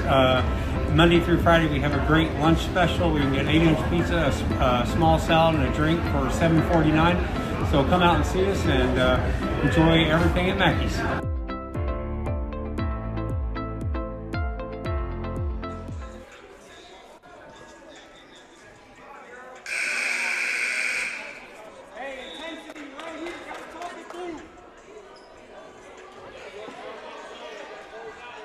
Matt Varney and Tim Ritchie back here at John A. Logan College for the fourth quarter of the Lady Vols and the Lady Knights of Olney Central coming up here in just a second as we wait for the inbound. 5-point deficit to erase, Tim. Yeah, it is. A lot of time, of course, 10 minutes to go. That has started the defensive end and defensive rebounding. Silva passes over to Snipes, top of the key. Snipes finds an open alley. She got fouled on the way up, and she made the shot as she went up. So she'll be looking to make the and one. Boy, Caesar fouled her hard, and she still made it. Yeah, that was a real hard foul there. 4 fouls for Caesar. And she's the leading point getter for the Lady Vols. She's got 15 today. 50-43 is the lead. Could make it 51-43 here for Snipes. Sends up the shot, and that one goes down. She's got 11 today. Murray comes in for Caesar. Olney definitely shooting better than their averages. Yeah. Free throws and threes and twos. Well, here comes Mitchell. She'll bring it up. 9:45 to go in the game. Over to Murray now on the right side. Down to Mitchell, or rather Walker, excuse me. Walker gives it over to Snorton. Gets a screen from Walker and sends up a shot. Tried to send up the reverse layup, but she got called for a travel. She was looking for a trip or something, but she got called for the travel. Macy Robbins coming back in for Willis for the Olney Central Knights. 9:35 to go here in the game. 51-43 is the lead for the Knights. Willis probably taking a little break. She should be playing the rest of the half. Yeah, she got up to 11 there in the third quarter. Had 2 threes, big. Here's Reed down low, sends up the shot. That one no good. Snorton gets the rebound, and Reed gets tripped, it looks like, but she seems to be okay at the other end. Here's Blankenship for a 3. That one's short, and Robbins gets the rebound. Here now is Snipes racing inside, sends it up, Euro steps, no good, and there's a foul. 9 minutes left, 51-43, and Snipes is going to the line. Snipes is up to 11 on the day, and she's made most of her shots at the line. Here she is with the first one at the line. Sends it up, and that one's good. She's 4 for 5 at the line today, which is a lot better than her 48.5% free throw percentage on the year. Snipes sends it up, and that one's good. She's feeling it at the stripe today. Well, they're just hitting all string music. 53-43. Lady Vols trailing with 8:55 to go here in the fourth quarter. Pass over to Murray. She's going to go inside, finds an alleyway, steps around Reed, and she gets blocked by Reed. And Reed now has the ball. Gives it over to Snipes. 8:40 to go. 10-point deficit, and there is an open alley. Gives it over to Robbins, though, in the corner for a 3, and that one no good. Walker gets the rebound. She'll race up court now, passes over to Blankenship. She'll step back and now gives it over to Snorton, who sends up a three herself, and that one no good. Walker gets the offensive board and passes over to Blankenship, who loses it, gets it back, and goes out of bounds. No, they're going to say it was a foul called against Silva, her first of the game. Might be good to get some fouls here. Might go with the line. Yeah, seriously. Murray going to inbound the ball and looking for somebody to pass it into. Gives it over to Mitchell on the left wing. Now she's going inside over to Snorton, top of the key. 8:19 to go. Sends up a three, and they're going to call that off as it looks like a travel. That was a travel. Yeah. Hughes comes into the game as Robbins and Reed sit down. And it looks like the Lady Knights just have 4 players out there right now. Yeah, they do. One in the corner. Oh, there's Christopher. Yeah. She was sneaking over there by the bench. Silva with the ball now and passes over to Snipes in the corner. She's going to drive inside, sends it up. Got blocked by Leilani Murray. Now she's coming up court. Murray across the timeline. Gives it over to Mitchell. Sends up a three. And that one goes down, nothing but net. And she's finally in the scorebook. Started the game. And we had all the other starters score in the first quarter. It took her until the fourth. 53-46. Pass over to Snipes. Left wing three. That one is offline, and Walker comes down with it. 7:35 to go here in the fourth. Walker racing. Gives it over to Blankenship for a three-pointer. That one goes off the back iron, and Snipes gets the rebound. Boy, that'd been big. That would have been huge. Down. Here's a three from Christopher. That one long, and Walker gets the board. Walker across the timeline once again over to Mitchell, and she's now going to step to the left, and Silva's guarding her now. Pass over to Murray. She sends up a three, and that one just a little short. Christopher gets the board and sends it over to Snipes. Well, that's not her shot either. No. 7:05 to go in the fourth, 53-46. The Lady Vols are trailing Olney Central. Pass on over to Christopher at the volleyball line. Being guarded by Blankenship. Now goes over to Silva, 2-3 zone. Here's Snipes inside, gets it over to Robbins. She steps inside and sends up a layup, and that one is no good. Goes out of bounds. Robbins touched it last. Well, still in this ball game, 6:47, we're down 53-46. Sanders and Caesar come in as Murray and Mitchell sit down. Hardeman comes in, and she'll be relieving Kayla Walker. 6:47 to go here. Just maybe give Walker just a minute break. Yeah, give any more. She's been running up and down the court all day. Yeah. We got Mr. Mike Murphy's in the house. Yeah. 53-46 is the score. Sanders sends up a layup. That one is short, and Silva gets the rebound as the Knights come up court now. 6.5 minutes to go here in the game. Snipes with it, sends it over to Silva, top of the key. Gives it over to Robbins now. Over to Silva at top of the key. 53-46 is the score. The Lady Knights in front. Here's Silva. Swings it over to Robbins in the right wing. That one's good for a three-pointer from Robbins. She's up to 14 today. Here comes Sanders. She'll cross the timeline. 6:10 to go here. 56-46. Pass on over to Caesar. Caesar driving inside. Finds the alley. Sends it up. That one's good. She's got 17. 56-48, 5:55 to go here. Lady Vols are trailing. Pass over to Robbins in the corner. Back over to Christopher. Christopher goes inside, stops, gets it on over to Snipes. Lady Vols bench is irate. Can't believe it wasn't a travel. No good on the shot. Here's Summer Sanders now. Sanders going inside. Now steps back out. Gives it over to Hardeman. Now it's Caesar. She's going to step inside. Finds an alley. Sends it up. That one no good. There's a whistle, though. Good job by Caesar. Take the ball to the hole. Now she's going to shoot 2 free throws. Yeah. I think she wasn't too sure because once they said it, she took that deep breath and exhaled because she's got 4 fouls. Yeah, didn't want to charge on that one. No. Got Willis back in, the sharpshooter for the Olney. Yeah, she was big in the third quarter. She had 2 threes.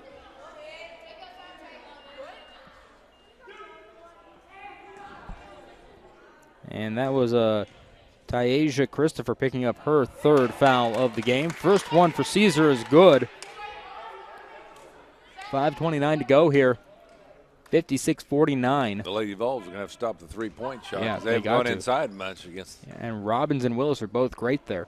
Caesar sends up the second one. It's good as well, so now it's a 6-point game. 56-50, 5.5 minutes to go till the end of this one. Snipes passes over to We got Silva. a little box and one. Hardiman's on Willis. Oh, yeah. Oh, here's Robbins, left wing, and she's going to go left pass in. Goes over to Snipes. Now Snipes, baseline, sends it up. No good. She got fouled, though. 5:12 to go here. And Blankenship said it was her. Yeah, and the referees agreed. She's picked up her third foul of the game. Hardiman comes out, Walker in. 56-50. And Snipes has been fantastic at the line today, only missed one. She's 5 for 6. Snipes sends up the shot. That one off the back iron, no good. Late in the game, free throw shooting is a little different. Yeah. A little more pressure. Yeah. Down to the end. The Vols will be happy if she can miss one or two here. Sends the second one up. That one is good. Inbound to Sanders, and she almost lost it, but corralled it back in. 57-50 with 5 minutes to go. Lady Vols are trailing against the Lady Knights of Olney Central. Walker at the timeline now. 5 minutes to go. Looking to go inside. Drives in. Sends up the shot. That one no good. She got her own board. Sends it back up. That one goes off. Gets the board again. And there is a foul. Or no, they're going to say jump ball. It'll remain Lady Vols ball. 4:51 to go. Caesar going to be inbounding the ball. Walker with 10 rebounds this half. 3 the first half. She's been great. Caesar looking to inbound, looking for somebody. Gets it over to Walker and almost ended up in Willis's hands. Walker going in, gets over to Blankenship. Top of the key three, and that one goes off the back iron. Murray got the rebound and gives it over to Willis. Willis over to Robbins, and Robbins now driving in. Stops, gives it over to Willis, top of the key. Willis steps inside and passes over to Murray, sends up a jumper, no good. Snorton gets the rebound. 4.5 minutes to go, 57-50. Lady Knights in front. Here is Blankenship in the corner. Pass down to Caesar, lost it. Murray comes up with it, and now she gives it over to Silva. On the fast break, sends it up. That one's good for Silva. Silva's up to 8. Blankenship inbounds to Sanders. Sanders across the timeline. 4 minutes to go here. 59-50. Walker in the corner. Down to Caesar. And there's a foul. And it's called against Charmaine Murray. That'll be her third. The Logan bench did not like, the coaches did not like the last play down. They thought that Snorton had picked up another charge there and that last bucket shouldn't have been made. Inbound to Sanders. Sanders looking to get the pass off. Now she's going to go and give it over to Caesar now. Sends up a three, and that one a little offline, and Silva gets the rebound. Silva over to Willis. Willis on the left wing, and she's going to go right. Going to go inside, sends up a floater. That one no good, and it's Willis with the rebound. There's a foul called against Walker. Boy, that was a ticky-tack. Yeah. I mean, compared to some of the times that have been more heavy fouling than that. Yeah. Second foul for Walker here today. 3:34 left in the game. 59-50. Olney Central's in front. Here's Snipes on the left wing. Snipes going to go right against Walker. Stops, gives it over to Silva. Silva going left, gets a screen from Snipes. And now goes over to Robbins. Now it's Willis, top of the key. Back over to Snipes on the right wing. Snipes going inside against Snorton. Sends up a shot, no good. And they're going to say jump ball. And this will remain Olney's ball. Mitchell coming into the game for Sanders. 3:18 to go now. 9-point deficit for the Lady Vols. Snipes inbounds over to Murray. Back over to Snipes now. Sends up a three, and that one no good at the shot clock. And they're going to kick the ball on the rebound attempt. 3:12 to go. Clint Burris, the coach of the Lady Knights, said that was a loose ball. I don't know what you're talking about, but it did go off the foot. Yeah, it was a kick. 3:10 to go, 59-50. Here's Mitchell going right over to Walker now. Walker with 3 minutes to go in the game. Pass over to Caesar. Caesar, one bounce, and There's a foul called against Murray, her 4th of the game. They'll inbound the ball once again. Down on the other end, the offense can't kick it, but it was pretty obvious. I mean, on purpose. Yeah. That wasn't on purpose either, No. so it probably was a bad call. Walker inbounds, and it's tipped away by Murray, and now it's loose, and Willis comes up with it. 2:50 to go here in the game, 59-50. Olney's in front against the Lady Vols. And here's Snipes at the volleyball line, 2:45 to go. She's going to go left against Walker, gets a screen from Murray, going to go inside, gives it over to Willis, and she's going to go baseline and pass over to Murray. Murray sends it up, that one no good. Walker coming up with it. And now it's her and Murray tangoing, and it's going to be Lady Vols ball on the jump ball called. I didn't see that. Murray came back and just tied her up, huh? Yeah, basically. I was marking something down. 2.5 minutes to go. 9-point deficit for the Lady Vols. They got to go if they want to make a comeback. Mitchell with it at the volleyball line. Going to give it over to Snorton on the right wing. Snorton trying to step inside. Now she's looking to pass it. Gives over to Blankenship. Blankenship over to Mitchell on the right wing. She's going to go left. She's getting trapped now with Blankenship there. And she sends up a 3, and it's good. Boy, big shot. 59-53. 2-possession game. 2 minutes to go here. Mitchell's got 6 on the day. They all came here in the 4th quarter. Snipes with it. Snipes going to go right with a screen. She's found an alleyway and sends it up. That one no good. Gets it over to Murray. She's going to send up a deep shot. That one goes down. And a timeout called as Murray picks up a bucket. That's a 2. 61-53 is the lead with 1:47 left. We'll step away for 30 seconds to be back here on 1035ESPN.com. The dual credit and dual enrollment program is for high school students that are interested in earning Johnny Logan credit. And for dual credit, oftentimes students can get high school and college credit at the same time by taking one class. And with dual enrollment, it's most often just for Johnny Logan credit. But either way, they're earning early college credit.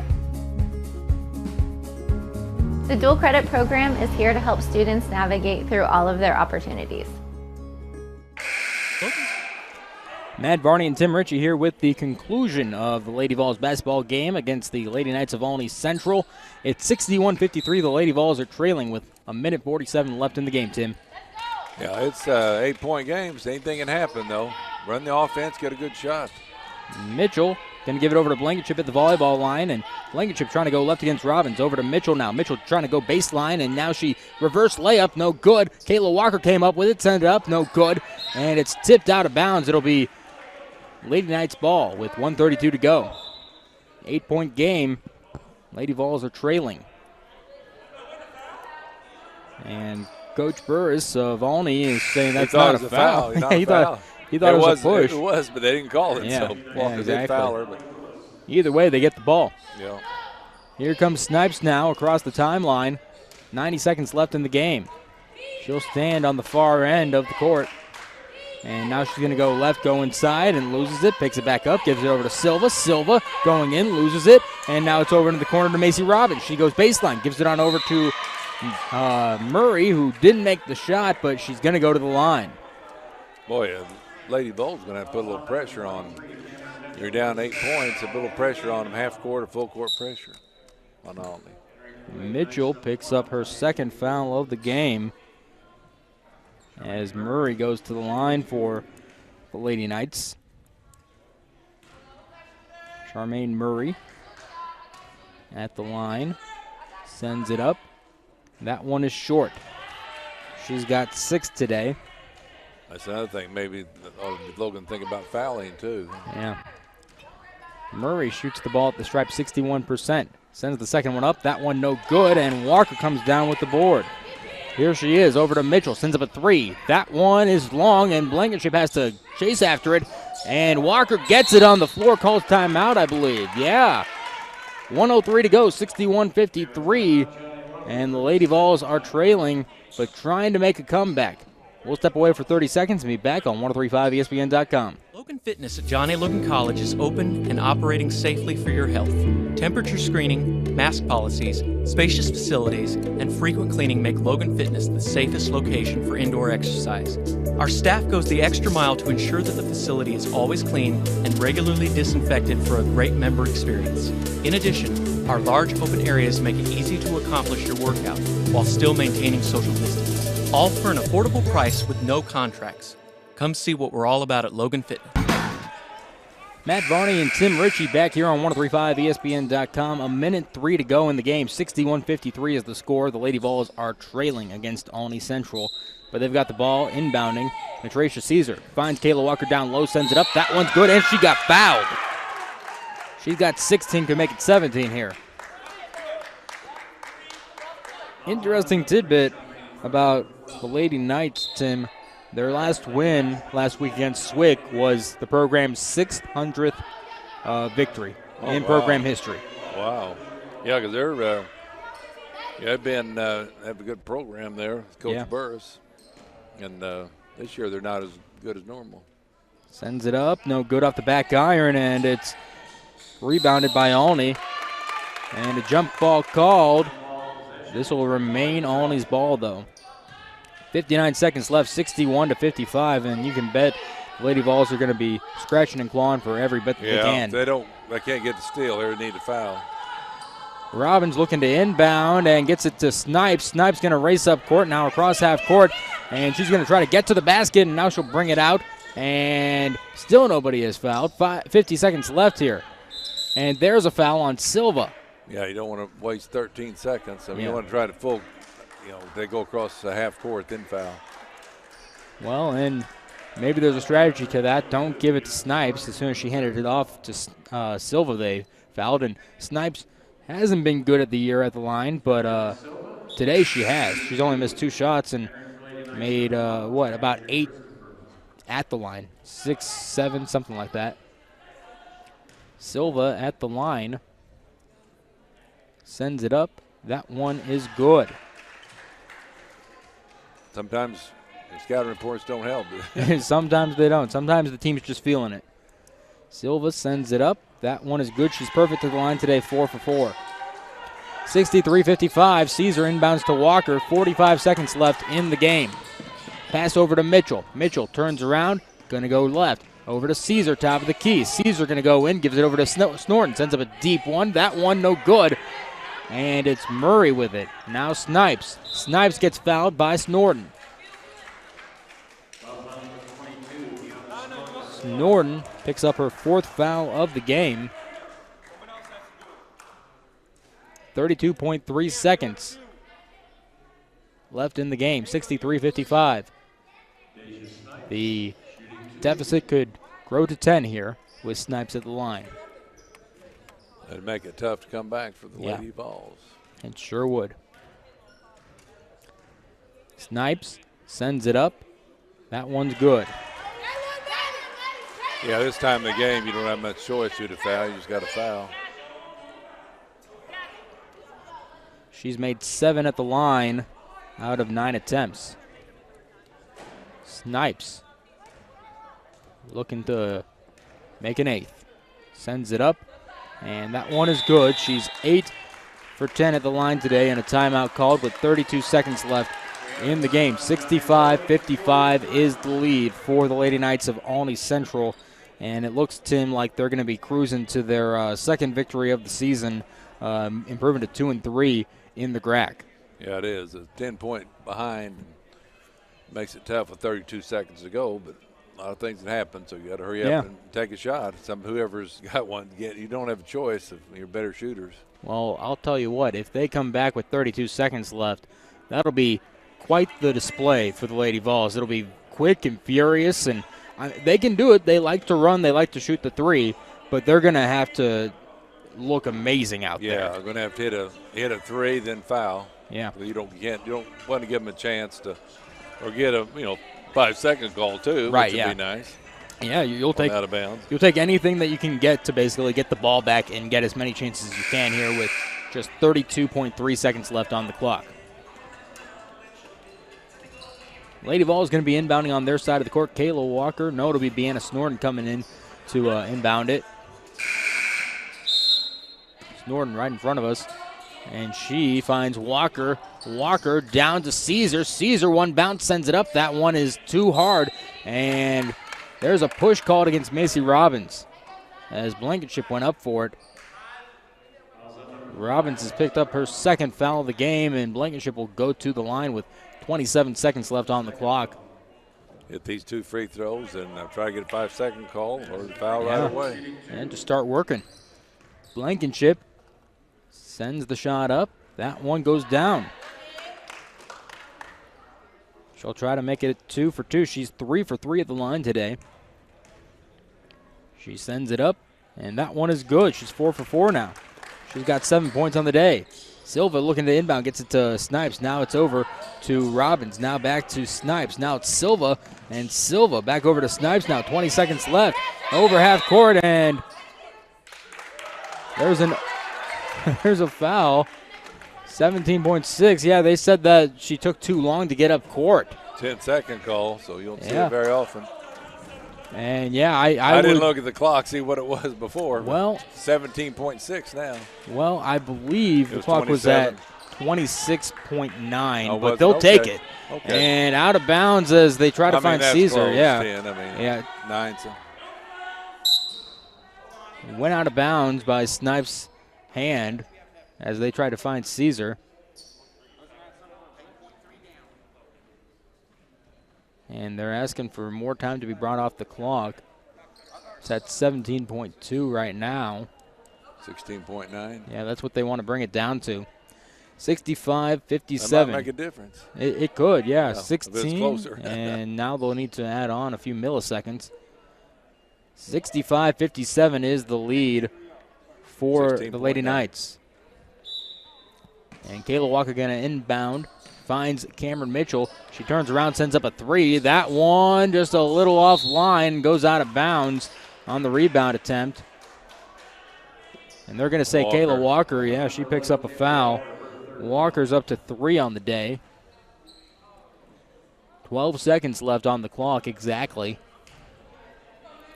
on an 8-point game. And going to the line is Murray. She has a total of 6 today, and she's 0 for 2 at the line. Murray sends it up. That one is good. So now she's up to 5. 66-57. Murray will look to make it a 2 for 4 day at the line. Sends it up. And that one off the front iron, no good, so she'll be 1 for 3 at the day. And here's Mitchell, sends up a 3. That one just rattles out.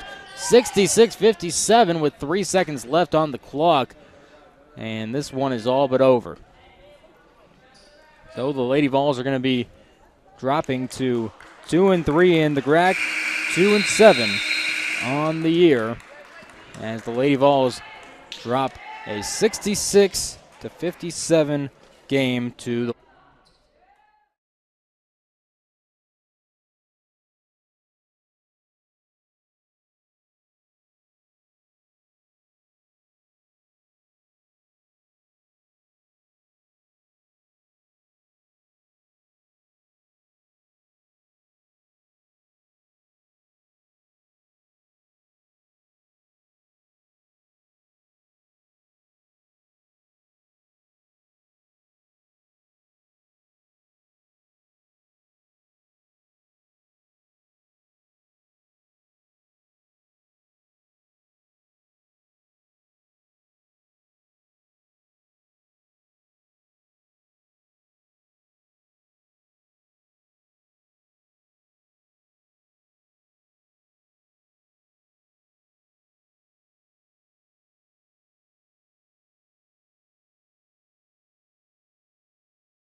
Everybody, and welcome to John A. Logan Basketball. I'm Mike Murphy, Tim Ritchie alongside, and we have a big ball game for you tonight.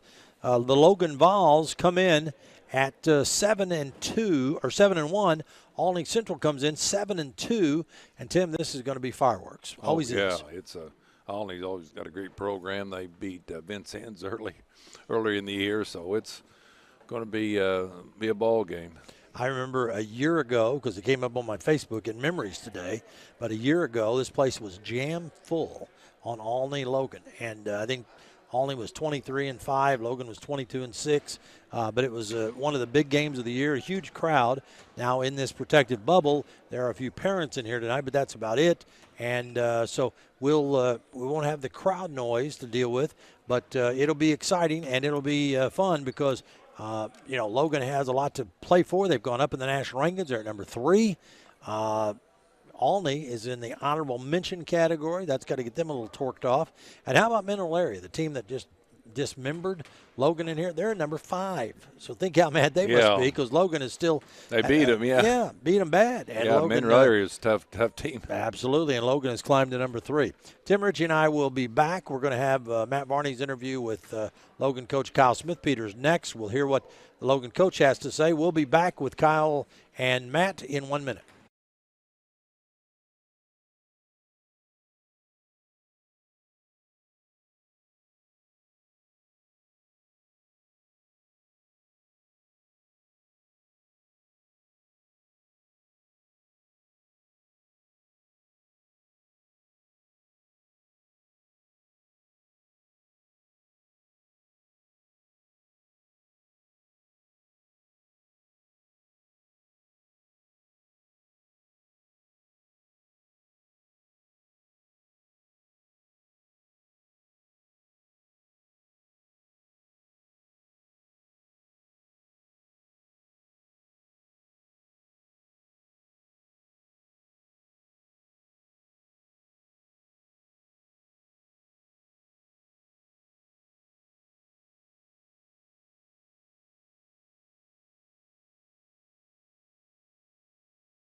This is not a test. This is your emergency broadcast system announcing the commencement of the annual purge sanctioned by the U.S. government. Police, fire, and emergency medical services will be unavailable until tomorrow morning at 7 a.m. when the purge concludes.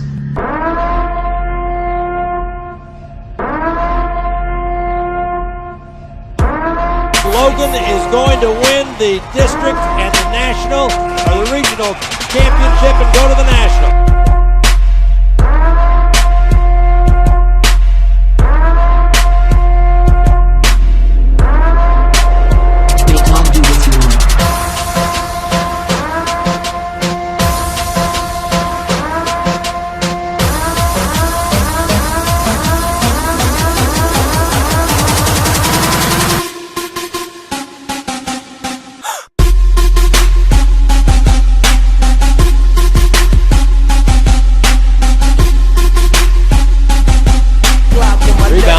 for it. Curry strips it away from Kone and is going to roll it up and no. Dunked in by Trace Young on the follow. And out front, Beckham in the low crouch. They go to Scrub. Scrub faking, Scrub driving, spinning in the lane. Banker good by Jay. Logan the other way and Scrub behind the defense. Drives, scores, and a foul. Gets it back and shoots a baby hook in the lane. No. Tip up by Sharp. No. Sharp again got it good. Slaps the ball away. Scrub ahead of the pack and lays it in. And a foul.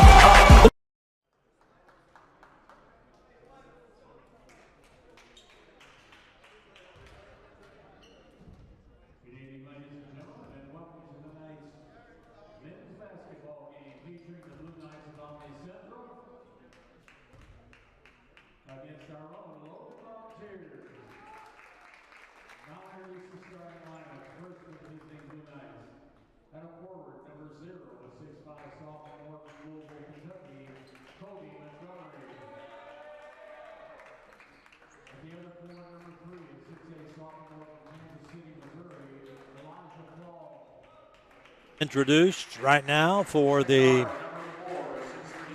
Olney Central Club.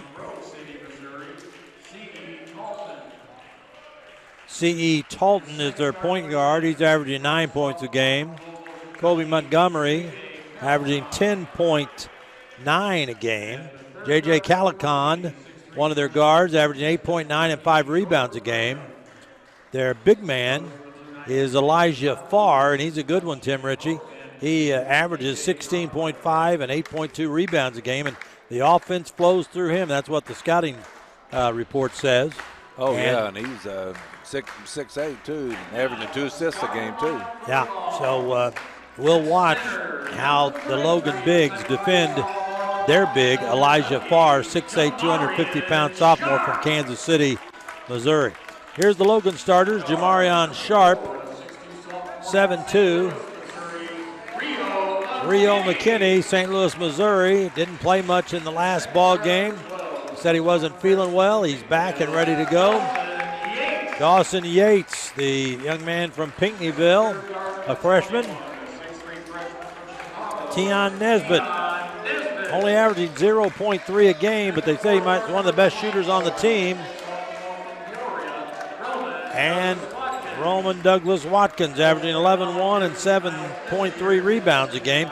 Sharp's back up to that double-double, Tim. He's averaging 10 points a game, 10.1 rebounds a game, and 7.4 blocks a game. Be nice to have a triple-double, wouldn't it? Get 10 sure blocks would. a game. That's got to be tough. Seven's great. Average. So the starters coming out. C.E. Talton, J.J. Calicon, Elijah Farr, Colby Montgomery. And I was trying to pick up that fifth starter. Oh, there it is, Jordan Graham, averaging 7.8 points a game. Graham is a 6'3" freshman from Winchester, Kentucky. And so here we go. Olney comes out in the dark blue with the silver piping, silver letters and numbers. Logan in the home white with the blue numbers and the blue piping. Always nice when the officials come by and give you the fist bump. Yeah, it is. Coach Smithmaker does it every time, too. Makes me feel guilty, though, with the officials because we might have to say something bad about them. Yeah, we wouldn't say anything bad. No. Well, Logan wins the tip. That's pretty much all the time with 7'2" jumping. And the Vols are on offense. The first trip down the floor, they fake a pass into Sharp. It's Nesbitt. Nesbitt's going to, or Douglas Watkins leaning inside, put it up on the iron. No. Rebound fought for. It's Nesbitt, but he fumbled it out of bounds, or did he get fouled? Yeah. They're going to say it's Logan's ball out of bounds. No foul call. They put 20 on the shot clock. So McKinney will inbound, throws it out to Watkins.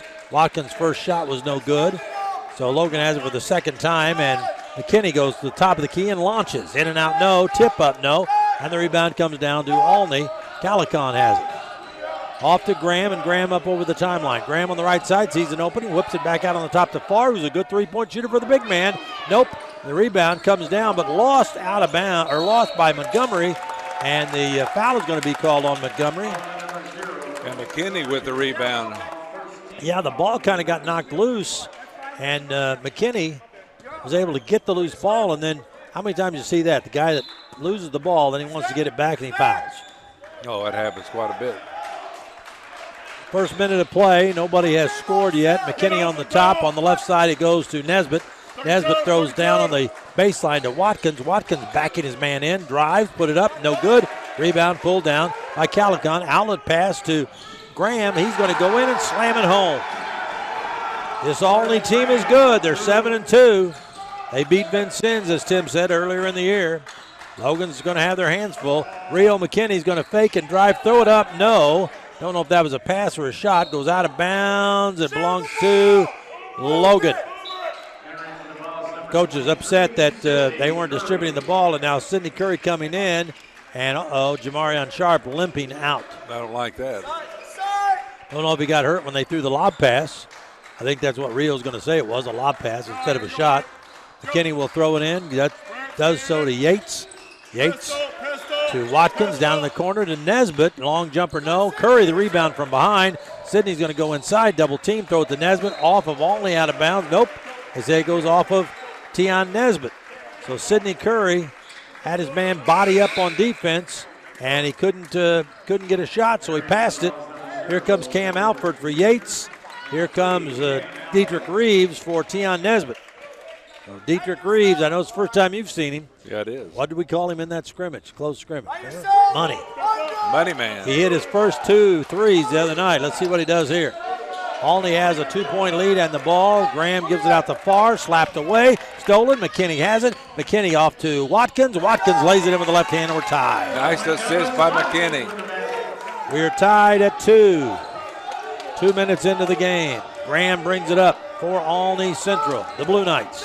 Bumping off of, almost a steal by Watkins. Far turns, dished it off on the left side.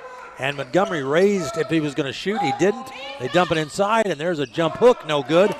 By far, and the rebound pulled down by Cam Alford. Alford over the timeline, and a foul called immediately on Jordan Graham. Reaching in, trying to knock Cam off his balance. And Cam was using a forearm to stiff arm him away. They called the foul on Olney Central. Yeah, it's going to be a physical ball game. Boy, Farr, he's a physical specimen. He is. Number 3.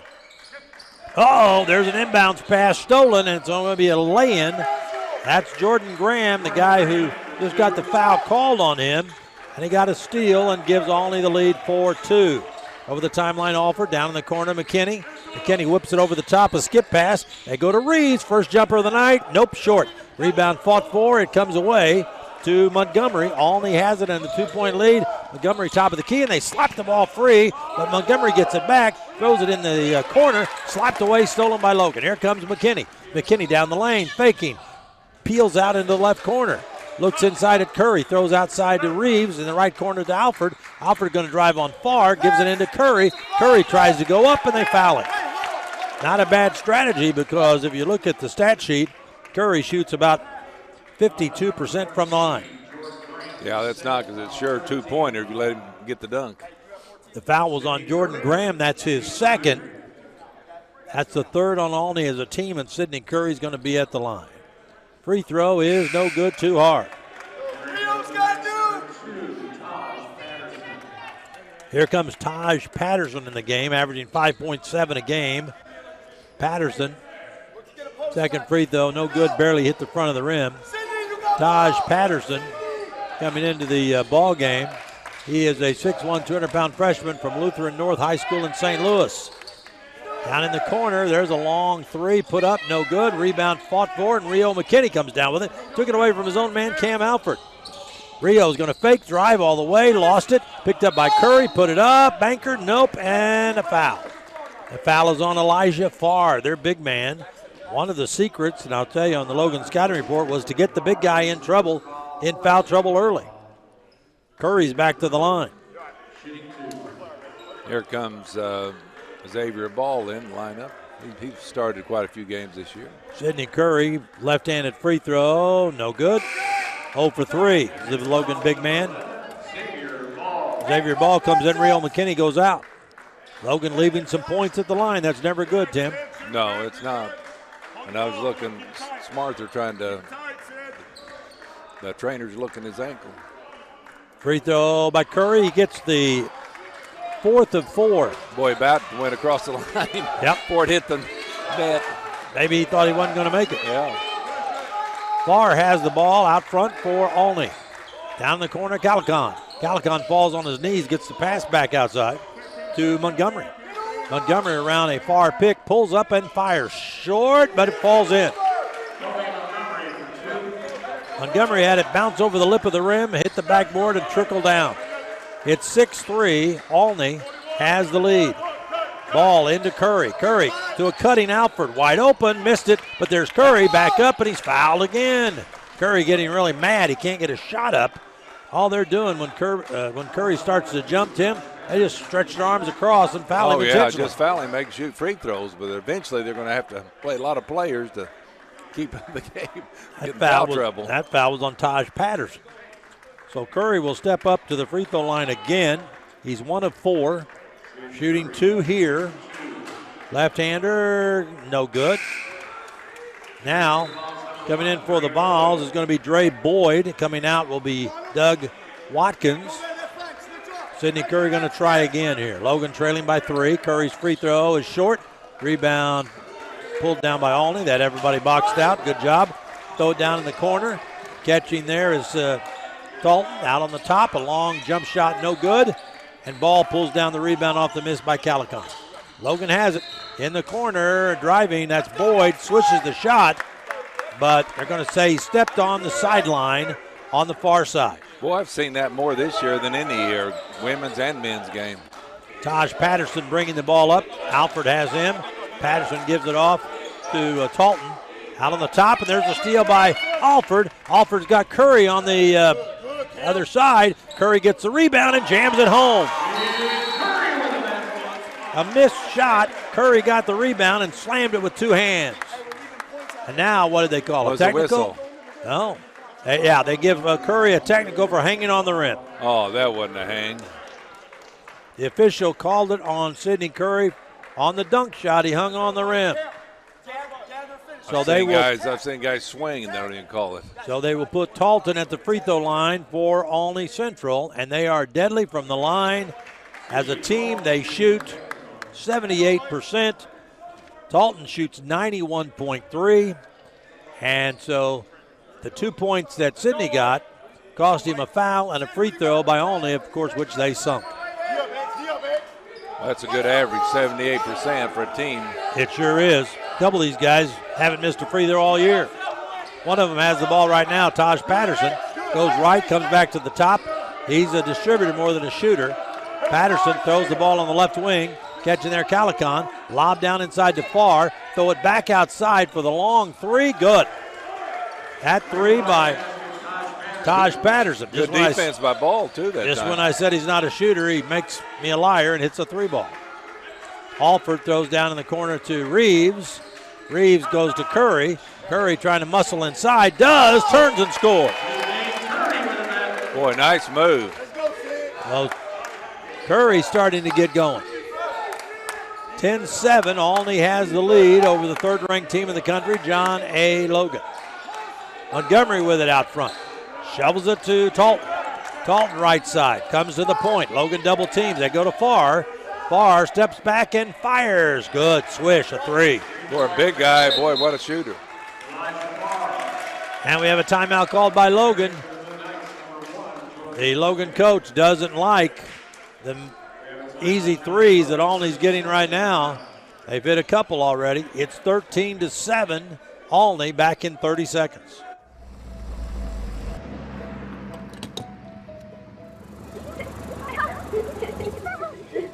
I'd like to buy the family's gas on 2. Okay. I'd like to pay for this family's meal. Okay. We're so blessed in this country. I would encourage all of you to pay it forward and let that random act of kindness define us as a nation. Farmers State Bank, no one serves you better. Mike Murphy, Tim Ritchie back here. Logan has Dietrich Reeves, Dre Boyd, Sidney Curry, Cam Alford, and Doug Watkins, who just came back in. And as if you're looking for a big 7-2, Jamarion Sharp, he came limping off a few minutes ago. We'll try to get an injury report. Trainer was looking. It looked like he came down wrong on his ankle. Yeah, and he's got both shoes on, so that's a good sign. He didn't have that one shoe off. Alford to Reeves. Reeves over the top to Alford. He will launch from long range. No good. Rebound Reeves. Lost it, but picked up by Boyd. Boyd off to Alford. Alford at the top and backs out. Olney in that zone. They go in the middle to Watkins. Watkins is going to fake drive and throw it away. Coming the other way with it is Patterson. Patterson in the lane, going to throw up an impossible shot, and it was knocked in the corner, grabbed there by Farr. Out on the top, it is Montgomery, short. Rebound batted out of bounds.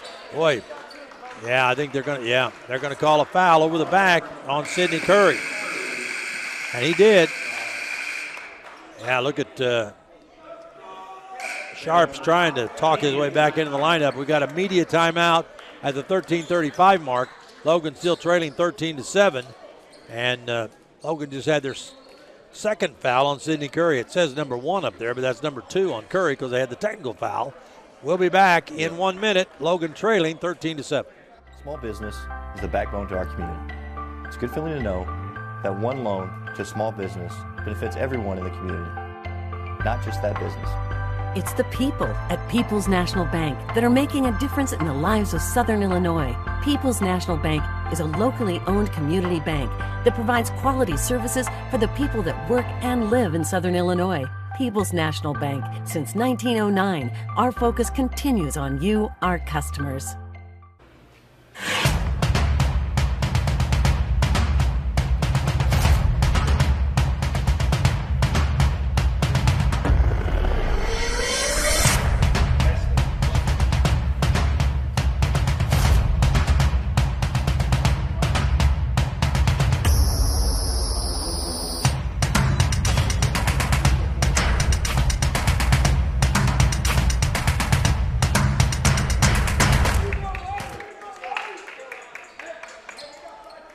Mike Murphy, Tim Ritchie back here courtside. John A. Logan, and Olney Central leads Logan 13-7.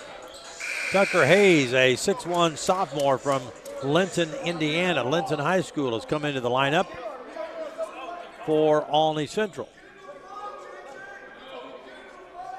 And the Volunteers only had 4 guys out on the floor. Dre Boyd forgot he was still in the game. That's not good. Olney throws the ball in. It is Calicon. Off to Patterson. Patterson fakes, top of the key, looks on a mismatch now, guarded by Watkins. And Patterson goes around the screen again, wants to throw it off, does, ditches it off. On the right side, Calicon. Calicon's going to have to launch it at the three-point shot as the buzzer goes off, and it's a shot clock violation. Great defense by Logan. Excellent defense. And that's one of the things this Logan team has hung their hat on, defense without fouling people this year. That's what it's going to have to be to win games. Yeah, Logan shreds the press. Rio has it on the right wing, top of the key to Ball. Oh, he'll shoot that, top of the key, good. That was way out there, NBA range. That cuts Olney's lead to 3. Top of the key with it is Jordan Ashunte in. Long jump shot outside, no good by Hayes. Rebound Ball. Outlet pass to McKinney. McKinney on the left side goes to the left baseline, curls into the left corner. Bounce pass inside to Boyd on the left baseline. He steps out, gives it to Watkins. Watkins going to turn the corner. Free throw line, step back, jump shot, good. Boy, nice move, and Olney's playing some defense on him too. Yeah, one thing Watkins can do, that's shoot the rock. It's a 1-point Olney lead, 13-12. We approach the 12-minute mark. Top of the key, it's Calicon. Calicon goes to Hayes. Hayes shovels the basketball off. DJ Haynes. Now it is Patterson again over on the left wing. It is Calicon back on the top. Patterson trying to drive on Boyd. Boyd does a good job. There's a long bomb in the corner. No. Rebound pulled down by Ball. Outlet pass to McKinney. McKinney, the transfer from Missouri. Fakes, now drives, beat Hayes to the goal. No, it pops out, but a foul called. Hayes looking around like, what kind of move was that? He left me completely standing still. Oh, McKinney that's his spot. Take the ball to the hole. Yeah, like a running back, he kind of gave him a leg, and then the left opened up. He went down inside, almost had a and one there. So McKinney puts the free throw up, no good. Logan's Now 1 of 7 from the line, Tim, on the night. No, that doesn't help. And, of course, Curry's missed a lot of them. And McKinney, who had a 52-point night early in the year, his scoring average down to 19.3. McKinney hits the second free throw, although he started the last game and only played about 2 minutes. Yeah, that hurts your points per game average. But Logan has tied the game at 13. Let's be optimists. Patterson has it. Patterson gives on the top. With it is Chicumbe off to Hayes. A long three is good. These guys love to shoot the three. Tucker Hayes, who averages 3 a game, just got his average. This team's a good ball club, you can tell. 16-13 is the score. And Olney has the lead. Logan the ball. Dietrich Reeves, that's money. We saw that in the close scrimmage. Remember, we love that kid. I like him. And he just drained a 3 to tie us at 16. He's been injured. He played last week, got 10 points in his debut. He's got 3 to start off tonight. Outside with it is Haynes. Haynes dribbles around the top, comes into the lane, gets a jump shot, in and out, no. Rebound tipped up and in by Calican, who had great position. Calican. Oh, yeah, too good a position. Logan coming up against that 3-court trap pressure, and Ball's going to drive inside, put it up, no, and a block or a charge. I think they're going to call a foul. It's a block, I believe. Yeah. J.J. Calican, his first, 7th on Olney. Boy, Ball, if he plays under control, he hit the outside shot or drive the ball like he did there. He's going to be He's a talented player, and he's a big guy, too. Paul's free throw is good. I wasn't going to tell you what his free throw percentage is because it'd shock you a little bit. Only 55%. No, Cam Alford coming in, and Rio McKinney setting down. Now, also coming back in, Isaiah Irvin, or in for the first time, Isaiah Irvin. And the second one by Ball is up and swish. So Ball off to a quick start with 5, and we're tied at 18. Racing the ball up the floor is Patterson. Irvin is a very good defender. Will try to shut that down. Top of the key they go. Now to Patterson on the right wing. Irvin in his face. Oh, a ball cut. And a great pass down low to Tucker Hayes. Too hard. It went off his hands and out of bounds. That was a layup. Wide open. Jackson Connor coming in and Douglas Watson coming out. And the press now is going to be full court, man-to-man by Olney. Comes into, now they drop it off to the zone. They get it off the Ball. Ball comes up the right side. Ball handling the ball, being guarded by Hayes. Ball turns, throws it back out to Alford. Alford fakes to the left, throws on the left to Boyd. Back to Alford. Looks like a 2-3 zone.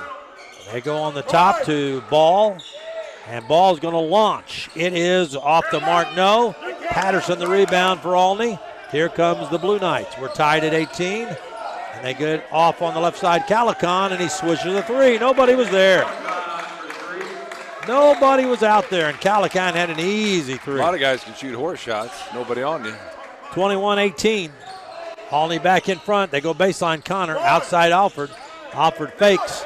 Alford backs out. And it's a 2-1-2 zone by Olney. Logan didn't handle this especially well the other night. Boyd down in the corner to Irvin, back to Boyd. Top to Alford, 6 on the shot clock. Alford's going to go in the lane and has it stolen. And it's taken away by Hayes, knocked loose by Patterson. Hayes throws it to Patterson. Patterson down in the corner, and Haynes throws up a wild shot. No, it's the side of the backboard. Alford and Irvin. Irvin going to fake, drive, lay it in. Isaiah Irvin gets 2, and it's 21-20, Olney by a point. 9 minutes to go. First half. It's a good ball game, isn't it, Tim? It is. Great assist by Alford. You could watch this all night. It's Calican to the hoop. Jackson Connor cuts him off. Callahan turns, shoots a fadeaway, no good. Rebound Ball. Off to Alford, down in the corner. Connor. Jackson Connor wide open for the 3. Off the mark, too hard. Far the rebound. Off to Hayes. Hayes comes up the right side. Logan getting ready for a whole new team. Looks like there's about 3 or 4 guys kneeling in front of us. One of them is Sharp. Only know that because he sticks up so high when he kneels. Yeah. 21-20 is the score. Olney driving inside Haynes, pushes off Connor and shoots and scores. DJ Haynes gets a bucket. He averages 4.5 a game. Didn't play in their last game.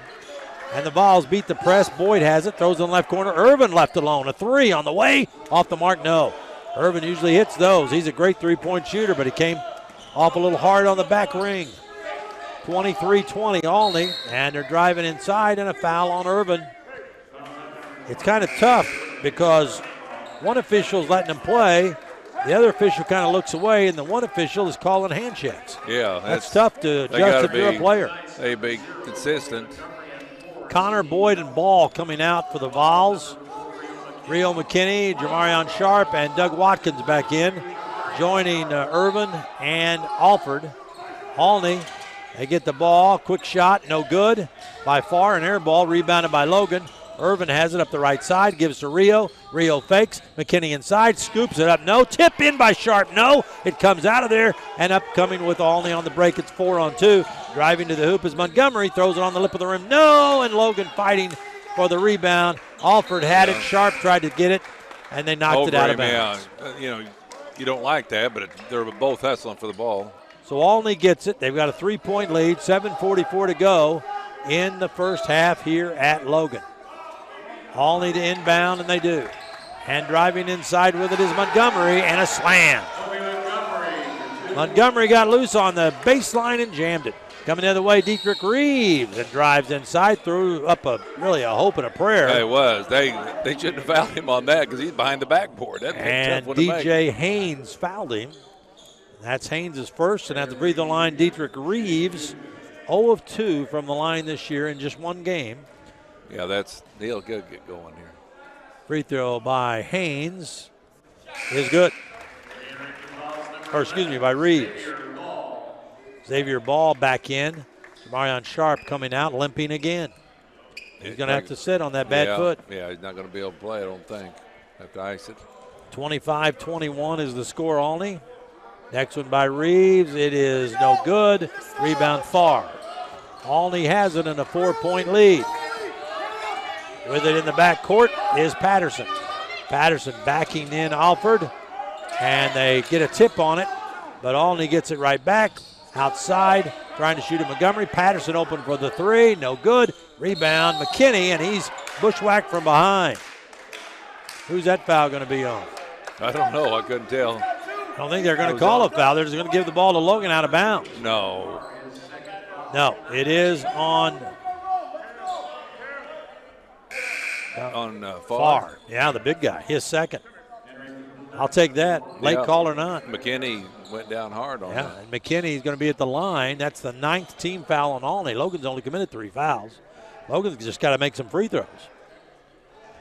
Reeves 1 of 2, Curry 1 of 6, McKinney 1 of 2. Ball hit both his. Now McKinney shooting a 1-and-1 here. Important free throws. Free throw is around and in. And he earns the bonus. That's the thing about them fouling Curry early. We'll be here in 2 shots next foul. Rio's getting ready to pump up another one. The left-hander trying to cut the lead down to 2. Here it is, swish. So 3 of 4, McKinney now from the free throw line. Bringing the ball up is going to be Patterson. Patterson over the timeline with Rio up in his jersey. Patterson on the left side. It's Montgomery driving in the lane. Step back, free throw line jumper. No good. Rebound, Reeves. Reeves throws it ahead. Caught there by Watkins, faking. Throws it back outside to McKinney. 7-2 Olney going against 7-1 Logan. They go to Watkins. Watkins on the top of the key to Reeves. Reeves thought about it. Back to Watkins, walking at the top. I just as soon let Reeves shoot that thing. Oh, yeah, let Reeves shoot it. Be about a 25-footer, but I'd take that. We have an official timeout, 6:46 to go, 25-23, Olney with a 2-point lead. Back in a minute.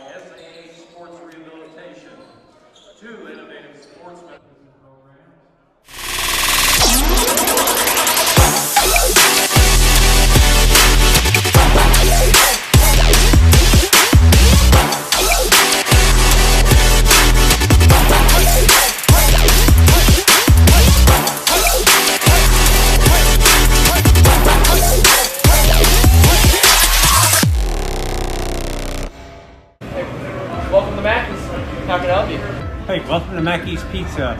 Every Monday night we have half-price cheese breadsticks. Monday through Friday we have a great lunch special. We can get 8-inch pizza, a small salad, and a drink for $7.49. So come out and see us and enjoy everything at Mackey's.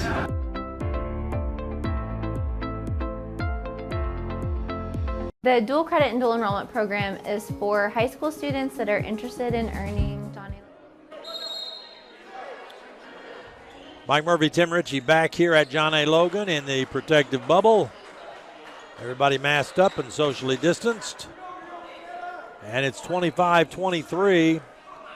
Olney Central leading John A. Logan, 6:46 to go.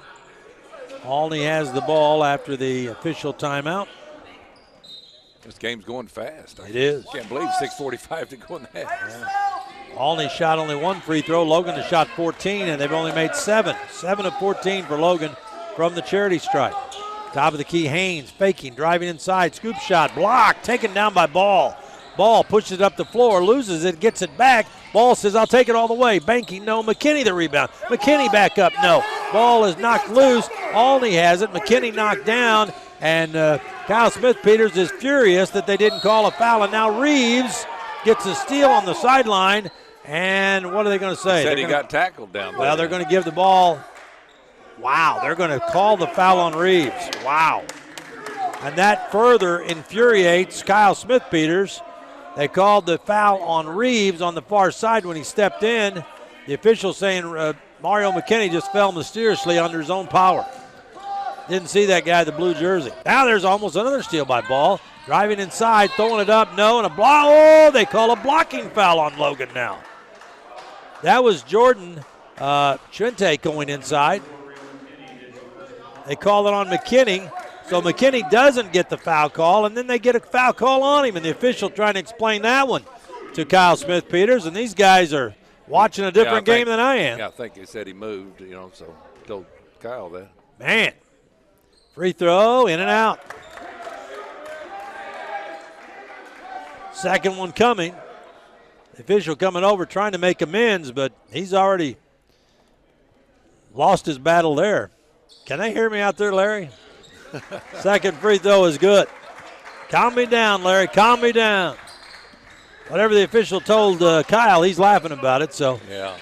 And driving inside, Alford with a floater. Nope. Ball tipped by Alford. Nope. Rebound pulled down by Olney, who leads now by 3. And they're trying to steal the ball from Haynes. He goes free throw line, can't get a shot off. Throws it back outside to Patterson. Well, this Olney team, like Tim said, they're good. They're solid all up and down the lineup. Patterson's going to drive inside, stop, try the fade, nothing doing. Alford, they go inside, and a scoop shot, no. Hit the top of the shot clock, that's out of bounds. They're not about to call a foul on Logan there. The Olney player got rolled up in a ball and slammed into the wall. They're saying, play on, play on. No blood, no foul. So Logan down 3 with 5:40 to go. And Olney in that press, 1-2-2 press. And Alford gets it over the line right in front of us. Alford throws to McKinney. McKinney looking. Shot clock at 18. They go to Reeves. Reeves hand off to McKinney. McKinney looking. Looks like they're trying to get Reeves in position. They go inside to Watkins. Bounces off his foot. It's a steal. Driving the other end and throwing a rebound up. No, they'll call goaltending on McKinney and give the basket to Talton.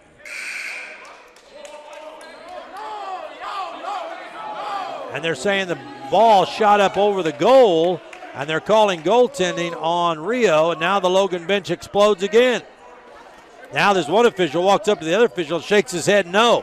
He's saying no, it wasn't a goaltend. And now the official's really in trouble because he called a goaltend. They're going to give only the ball out of bounds, and they're going to call, what are they going to call? A foul? Now Olney's coach is upset.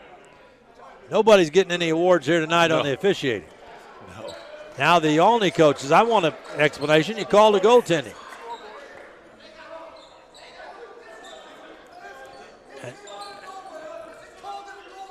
Yeah, that's right.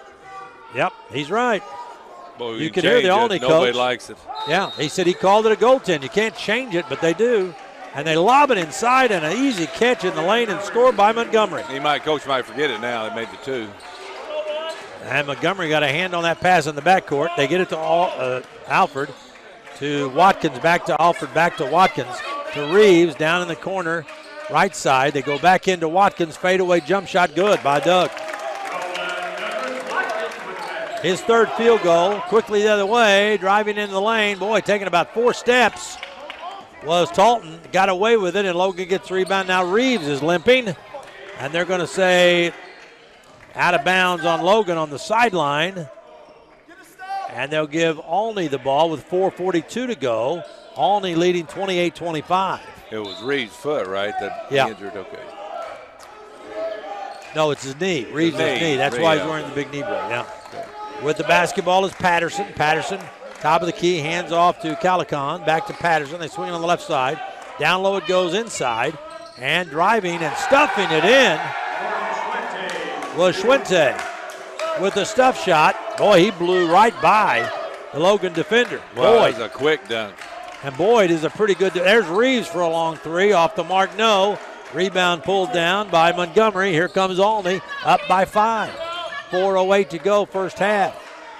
And Talton throws the ball away, out of bounds. He was in the corner, and Patterson cut in. Talton thought he was coming out to get the ball. Reeves coming out. Dre Boyd coming out. Xavier Ball in, and Rio McKinney back in. Logan down 5 with 4:03 to go, first half, counting down. John Clancy's upset over here. I don't know who's his face is bright red. McKinney with it on the top against the Olney zone. Rio moving some people around, going to kick it back to Ball. Ball in the corner to Alford. Alford tries to penetrate, can't. Now he's trapped in that corner, throws it out to Watkins. Watkins top of the key, he'll fire. In and out, no. Rebound pulled down by Twentes. It will be Olney running the other way, and they throw a quick alley-oop pass. Talton can't put it up and in. Logan gets the rebound coming the other way. Isaiah Irvin on the top, in trouble, down in the corner. Watkins, he'll set and shoot a three. That's short. Rebound Alford. Alford trying to get a shot up, back in the lane to Watkins. Shot blocked, grabbed by Ball, and he's there to stick it in. In the right spot at the right time, Xavier Ball cuts Olney's lead to 3. 5 rebounds for Ball this half. 3 minutes to go in the first half. And Patterson has it at the top, guarded by McKinney. They switch now. Patterson on the left, and Irvin has him. And now Ball almost gets a steal. Rio does come up with the ball, and they'll give it to Ball, and Xavier will dunk it. He's been the difference coming off the bench, Tim. Oh, he's played well. They've cut the Olney lead to 1. 2:40 to go. 30-29 Olney. Patterson on the top. Between the legs on the dribble. Goes to Calican, and it's stolen by Alford, and a foul as Calican just reached out and grabbed it. Calican just reached out and grabbed Alford after Alford picked his pocket. Yeah, he saved, because Irvin had a wide open layup, so he saved a layup for the Olney. Yeah.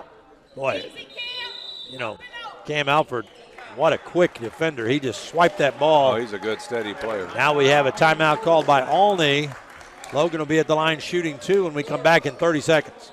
The dual credit and dual enrollment program is for high school students that are interested in earning Johnny Logan credit.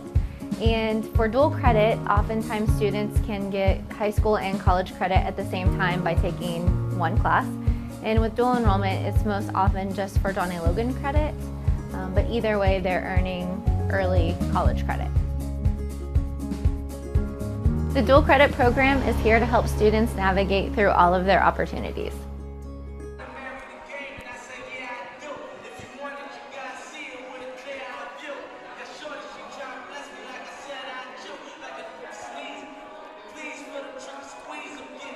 Back here at John A. Logan College. It's Olney by 1, 30-29 with 2.5 minutes to go in the first half. At halftime, we're going to hear a little bit of an interview we did with Logan assistant coach John Clancy yesterday or last night on Talking Ball Sports. The first-year Logan assistant coach who was assistant coach at Southern under Barry Henson. He's now at Logan. Nice piece to have in your program. You bet. Guys coach. Alford will shoot 2 here. First one is around and in. All over the rim and in. We talked off air about what a good ball game this is, and Logan hadn't played really well, and they're right in the ball game. Yeah, and we're tied at 30. Alford can give Logan the lead. Free throw is no good. Rebound. Ball had it, tipped it, tips it. It goes out of there, and McKinney tries to save it, dives into the crowd. Out of bounds off Logan. Good hustle by Rio. He's about 3 rows up. Yeah. The coach thought, well, I'll stop him. Then he thought, no, I'm not going to try to stop that. Hey, I guarantee he wouldn't try to stop Curry. Yeah. Bailing out. He thought better of that, the new coach for Olney. Over the timeline, Patterson.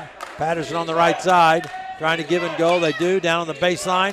Haynes, double dribble.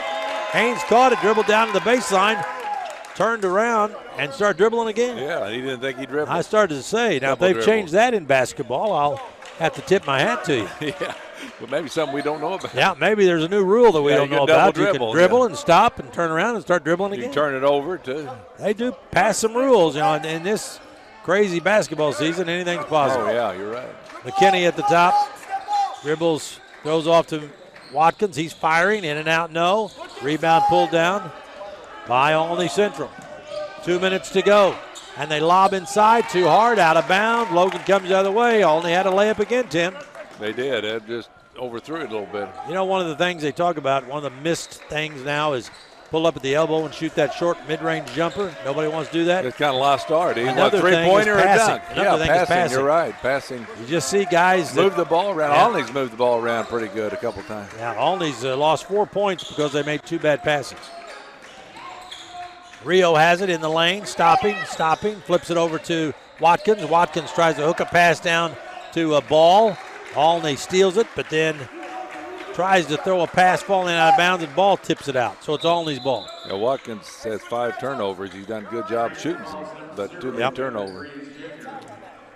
Dedrick Reeves Jr. coming back in for Logan.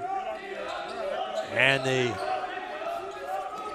score tied at 30 with 90 seconds to play in the first half. Patterson going to go on the left wing. Isaiah Irvin tracking him. Irvin comes across with those big long arms. They go off to Montgomery. He's going to pull up and fire. No good. Rebound McKinney high in the air with his head in the net. McKinney over the timeline. McKinney trying to get free and can't. Hayes doing a good job keeping him in front. They go to Alford. Back to Rio. On the left side it goes Reeves. Back to McKinney. McKinney starts and stops. Backs up. McKinney looking inside. Throws on the left to Reeves. Shot clock at 11, and Reeves threw a cross-court pass picked off by Hayes. Hayes is going to drive inside, put it up, and in.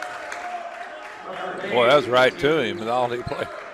Yeah, and Reeves just got to start taking some of those long shots. He's a long-range shooter. I know he's a freshman, but just take the shot, young man. 32-30, Olney. They're packed back in that zone at 2-1-2 or 2-3. Top of the key, Irvin. Well, they're playing a good defensive set. Rio has it, going to fake, drive in the lane, shot blocked. Rio goes down in a heap, and Olney coming away with it. They're going to drive inside. They lose the ball out of bounds, and it's Logan's ball with 17 seconds left. They're going to get Watkins in there for shooting, and they will bring out Reeves. So Watkins in, Reeves out. 17 seconds left in the half.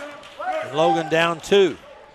Olney's going to come out, pick up the ball handler. That's going to be Taj Patterson.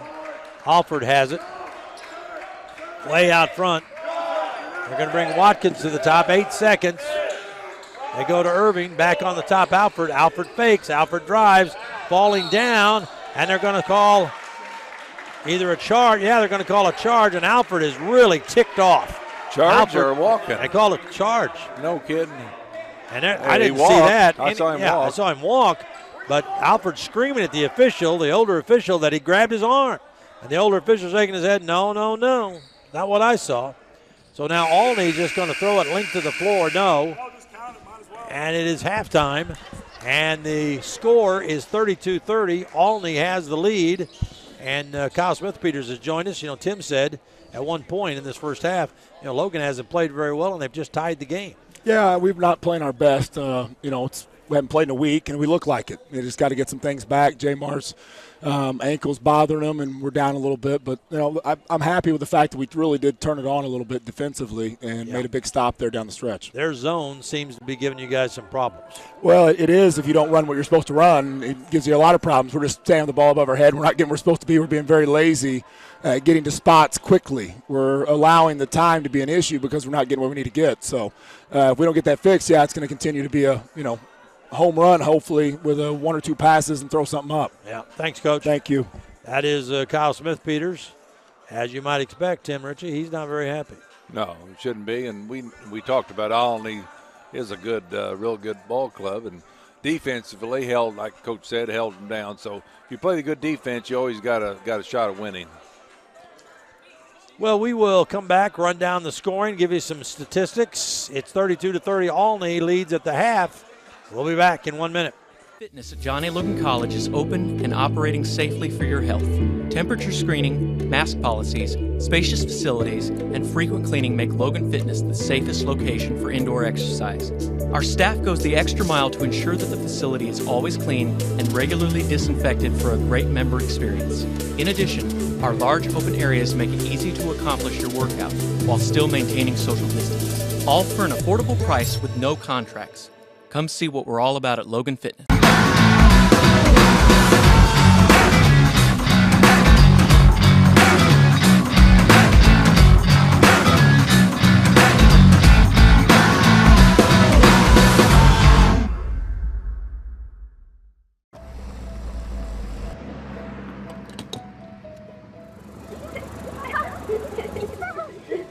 I'd like to buy the family's gas one too. Okay. I'd like to pay. Down the scoring, first for Olney, C.E. Talton, one free throw. J.J. Calican, 5 points, 1 3. Elijah Farr, only 3 points. He averages 16 and a half. He has a 3. Jordan Graham, 2 field goals for 4. Colby Montgomery, 3 for 6. Jordan Chuente has 3 points, 1 of 2 from the line. Taj Patterson, a 3. Tucker Hayes, a 3 and a 2 for 5. And DJ Haynes has a bucket for 2. They are 2 of 3 from the free throw line, so Logan's done a good job of not putting the lethal Olney Central club at the line. On the other side of that, Logan has gone to the free throw line 16 times in the first half and made only 8. McKinney, 3 of 4 from the line, no field goals. Dawson Yates started, didn't score. Jamarion Sharp started, came down funny on apparently already a injured ankle, and he limped out. He came back in, tried to give it a go, but he's limping badly. He hasn't taken his shoes off yet, but he's still limping. Tion Nesbitt started, didn't score. Dre Boyd came in, didn't score. Alford, 1 of 2 from the line. Xavier Ball, thank goodness he showed up tonight. 3 field goals, 1 of those a 3, and 2 of 2 from the line, 9 points. Ball has been a huge part of Logan's offense here in the first half. Sidney Curry, early on, Big Sid went 1 of 6 from the line. He got a couple of buckets. One was a dunk. He hung on the rim. They called a technical, and Talton came down and hit the free throw. Isaiah Irvin has a bucket for 2. Doug Watkins has 3 field goals for 6. Jackson Connor played but did not score. Dietrich Reeves hit his first shot of 3, and then was 1 of 2 from the free throw line. Passed up what I thought were some shots that Reeves could hit. He did miss a 3 very, very badly in that first half as well. How's the rebounding look?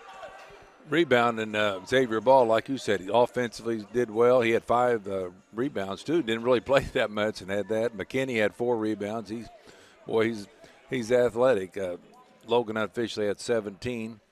They had 10 turnovers, so too many turnovers for the ball, and only 3 assists. So a lot of one-on-one stuff. Need to be passing the ball a little bit more. And Logan 8 of 16 from the free throw line. We talked about this Olney club. They shoot 78% as a team from the free throw line. Talton 91%, Farr 84%, Schwente's 81%. They got 3 guys right in a row. Patterson, Hayes, and Hayes is shooting 100%. I think Harrison's 100% too. He's 7 for 7. Yeah, and DJ Haynes is 87.5%. So they can really, really put it in from the free throw line. The halftime score, 32-30. Olney leads John A. Logan at the half. Earlier in the game tonight, the Logan women got out to a big lead, but, Tim, they couldn't hang on.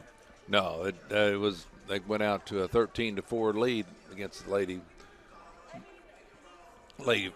Olney team, and it was they lost, end up losing 66-57. 66-57 was the final there. Olney beating the Lady Vols. All right, we're going to pause for a minute. When we come back, we've got pieces of an interview from last night that we did with John Clancy on Talking Vols Sports, the first-year Logan assistant coach former assistant coach at SIU. We'll be back with that interview with John Clancy after this 1-minute timeout on the John A. Logan Radio Network. This family's meal. Okay. We're so blessed in this country. I would encourage all of you to pay it forward and let that random act of kindness define us as a nation. Farmer State Bank, no one serves you better. Small business is the backbone to our community. It's a good feeling to know that one loan to a small business benefits everyone in the community, not just that business. It's the people at People's National Bank that are making a difference in the lives of Southern Illinois. People's National Bank is a locally owned community bank that provides quality services for the people that work and live in Southern Illinois. People's National Bank. Since 1909, our focus continues on you, our customers.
Hey, welcome to Mackey's Pizza.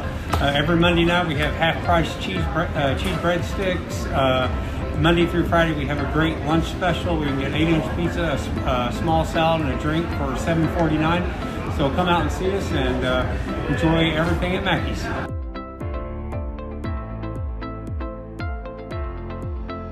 The dual credit and dual enrollment program is for high school students that are interested in earning John A. Logan credit.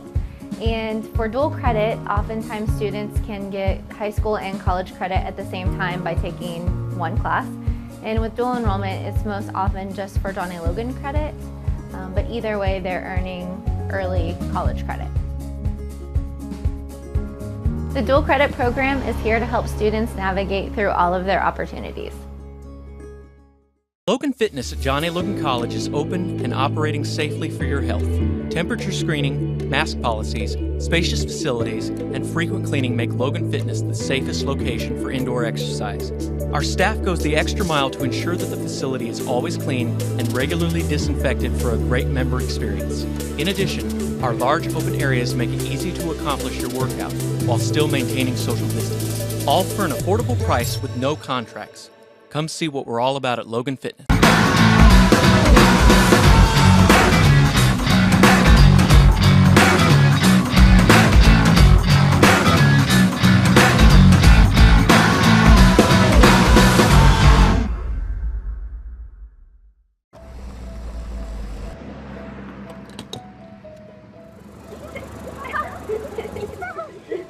I'd like to buy the family's gas on tube.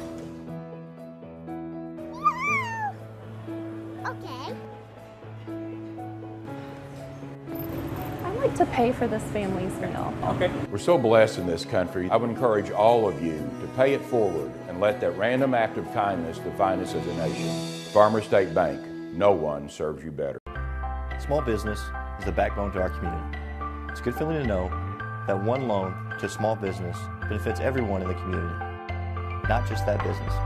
It's the people at People's National Bank that are making a difference in the lives of Southern Illinois. People's National Bank is a locally owned community bank that provides quality services for the people that work and live in Southern Illinois.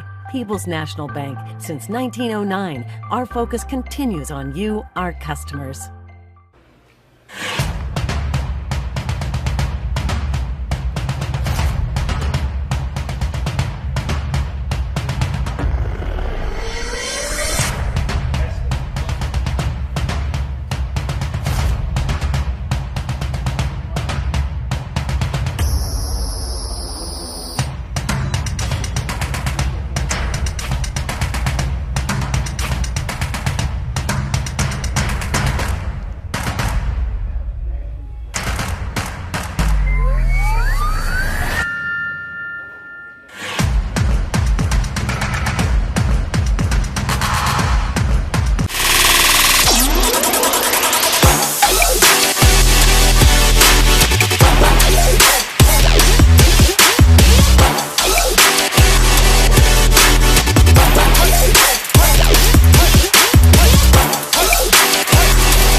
Mackey's Pizza. Every Monday night we have half-price cheese breadsticks. Monday through Friday we have a great lunch special. We can get 8-inch pizza, a small salad, and a drink for $7.49. So come out and see us and enjoy everything at Mackey's.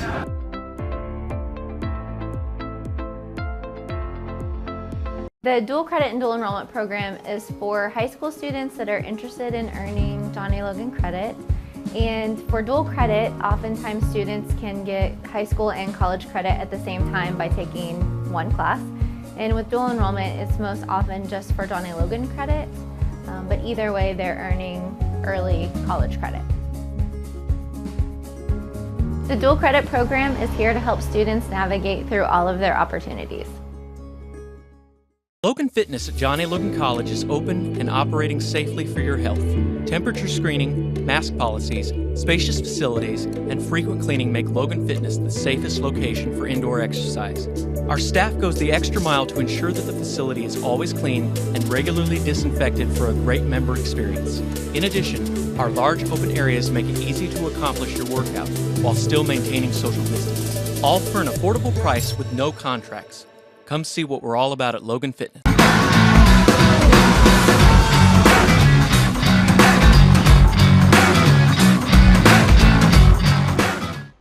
Today, I'd seen him in a while, then saw him like 3 times today and had some good talking with him, but got here early today for the ball game. But John is a good addition to the staff, having somebody, ex-SIU assistant. You bet. Well, both teams out on the court. Olney leading 32-30. Good ball game. First half just went flying by. Boy, thank goodness Xavier Ball showed up. 9 points. Oh, yeah. 5 rebounds, too. Yeah. Sidney Curry had 5. Douglas Watkin had 6, but not much else going on offensively. Where the Volunteers are going to have to figure out that zone that Olney Central is going to stay camped in until they get them out of it. You know what? The zone is good just for a little while. I mean, run it, some and take it off, run it again. If you run the whole second half, then I think Logan would be great shape. Well, you heard Clancy talking about playing inside out. They said you got to play it, get the ball inside and establish an inside game. Logan really didn't do that. Sharp got hurt right off the get-go. And, Curry, we checked on the scores table. Curry has only 1 foul. So only 1 foul. That technical was a team foul, not a personal foul. I think it used to count as that. And I don't know if it does in high school, but apparently in college it doesn't count as a personal foul. But I know it did before. 32. A long time ago, it didn't count at all. 32-30. Olney will start the second half. Can Logan rally and keep that number 3 ranking in the country? We'll be back in 30 seconds.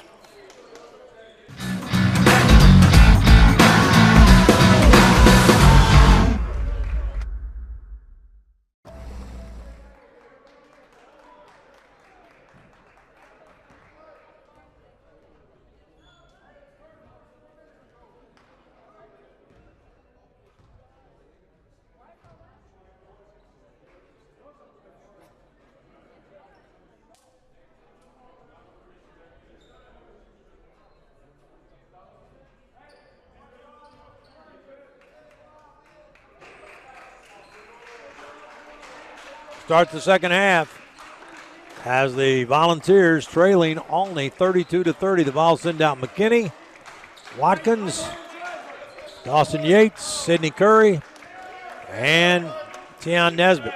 Jamarion Sharp now has that left foot off, shoe off, and a big bag of ice taped on it. He looks like done for the night. They'd be ice and elevating for a few days. So it is Olney with the basketball. They lead by 2. Driving left side is Graham. Graham hands off and driving inside for a quick, easy 2 is Calicon. Calicon made that look easy. Rio comes the other way. He flips one up and in. Boy, he got down like in 2 seconds. McKinney drives inside and flips one up. Graham has it out front. McKinney guarding him. 34-32. Teams trade baskets. Olney by 1. Inside to Farr, the big man. Backing down, throw it up and in. Farr gets his second bucket of the game. And now a steal. Has a sloppy inbounds pass, and they steal it, and down in the corner, a 3. That rings home. Boy, that hit the official over there, too. I think kept it in. Yeah. And that's a three, and now it's 39-32. Watkins has it, Olney staying in the zone. They go top to Nesbitt to McKinney. McKinney throws it in the lane to Watkins. Watkins trying to maneuver. Bounce back shot, no. Rebound, McKinney diving for it. They're going to give the ball to Logan out of bounds. As Rio just continues to throw his body at the ball. That time it paid off. He hustled to it. Boy, I tell you what, I haven't seen somebody drive down like he did a while ago. That quick. Need a stopwatch. McKinney throws it into Watkins. They go to Curry. Curry's going to drive inside, throw it up. Banker, wild shot, no. Rebound, Olney Central far, throws it ahead. And ahead of everybody, laying it in, is Talton. Logan calling a timeout, and Olney celebrating. They've come out red hot. Olney has come out red hot. A 9-2 run to start the second half, and a 30-second timeout called by Logan. Tim, let's talk about it. Olney came out, just blew the doors off of Logan, 9-2. I think we talked about it before, and I talked to, Rich Herron, and of course he passed away, and what a great coach he was. But he talked about at the start of the second half, it's very important, get going the first 4 minutes. So. And when that other team calls that timeout, boy, the celebration started over here. They really feel like they're imposing their will on you. Yeah, and they, it might be too much. I think sometimes you show too much emotion, and because it's a game of runs, and I feel Logan's going to come back here. Well, they're going to have to. They're trailing now by 9. Rio comes up to the timeline, crosses. Graham following him. Rio throws the top to Watkins. They throw it inside to Curry. Curry catches. Curry in a crowd. Put up a jump hook. No. In and out. Rebound far. Curry's shot popped in and out. Driving inside with it. Throwing it up. Oh, a fancy shot there by Montgomery. They've got an 11-point lead. Rio coming the other way. He's going to flip it up. No good. And it goes out of bounds off of C.E. Talton of Olney.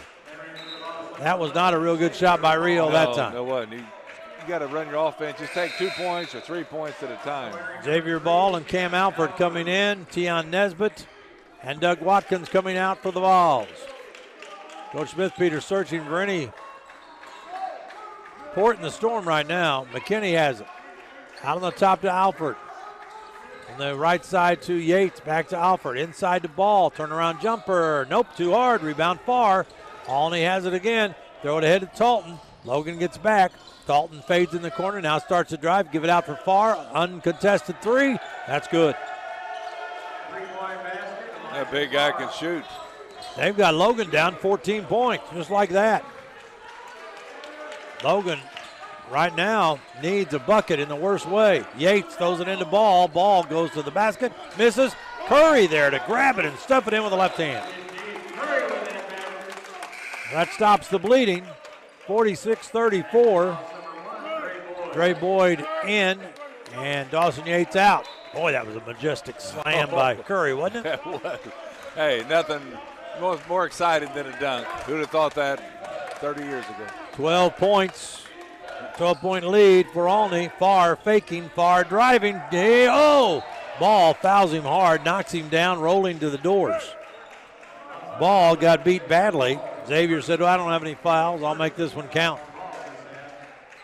So I thought the play was going on for a while there. They will put Elijah Farr at the free throw line to shoot 2. He is an 84% free throw shooter. The big man for Olney strokes it up, missed it. I guess that hard foul paid off. Good jinx. Farr doesn't miss very many. He'd never miss 2 in a row. No, he wouldn't. Takes his time. The big man puts it up and in and out. Rebound Curry. Alapaz Alford. Alford racing up the floor. Logan down by 12. They go to Ball. Back to Alford. Alford faking. Looking in the middle of Boyd. Give to McKinney. Out on the top to Alford. Alford with the man in his face. They go to Boyd. Back outside to Ball for a long three. Nope, short. Rebound pulled down by Graham. Olney has it. And a 12-point lead. And Graham loses the ball. Ball dives on it and gets the ball ahead to Rio. Oh, they're going to call a foul on Graham, and that saved Olney, really, because Logan was going to get a layup. Great hustle by Ball. He was on the floor, and I thought he didn't have a chance to get it, and got the steal. He sure did. So that sometimes it might help Logan go right now. I see that hustle. And Graham now has 3 fouls, but he's going to stay in the game. Jordan Graham picks up his 3rd foul. He stays in. Logan's ball. McKinney inbounds to Alford. Alford on the right side to Ball. Ball holding the ball out front. They'll extend that defense out if you let them. They go to Boyd, down low to Curry. Curry with a catch and a jam again.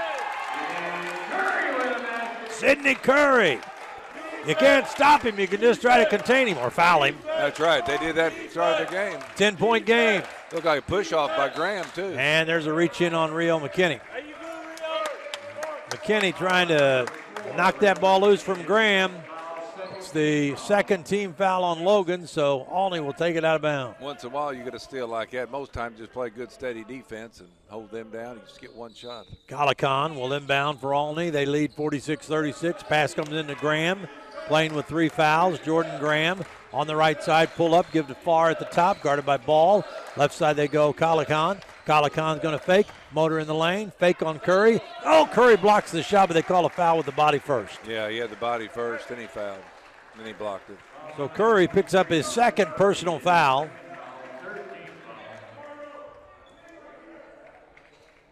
And at the free throw line, J.J. Calican hasn't shot a free throw tonight. 10-point lead for Olney. Here's Calican's first free throw. And he puts it up and good. What does he shoot, you ask? I'll tell you. 63.6%. And everybody goes, what, really? Well, that's low. That's terrible. That's low for them. That's awful.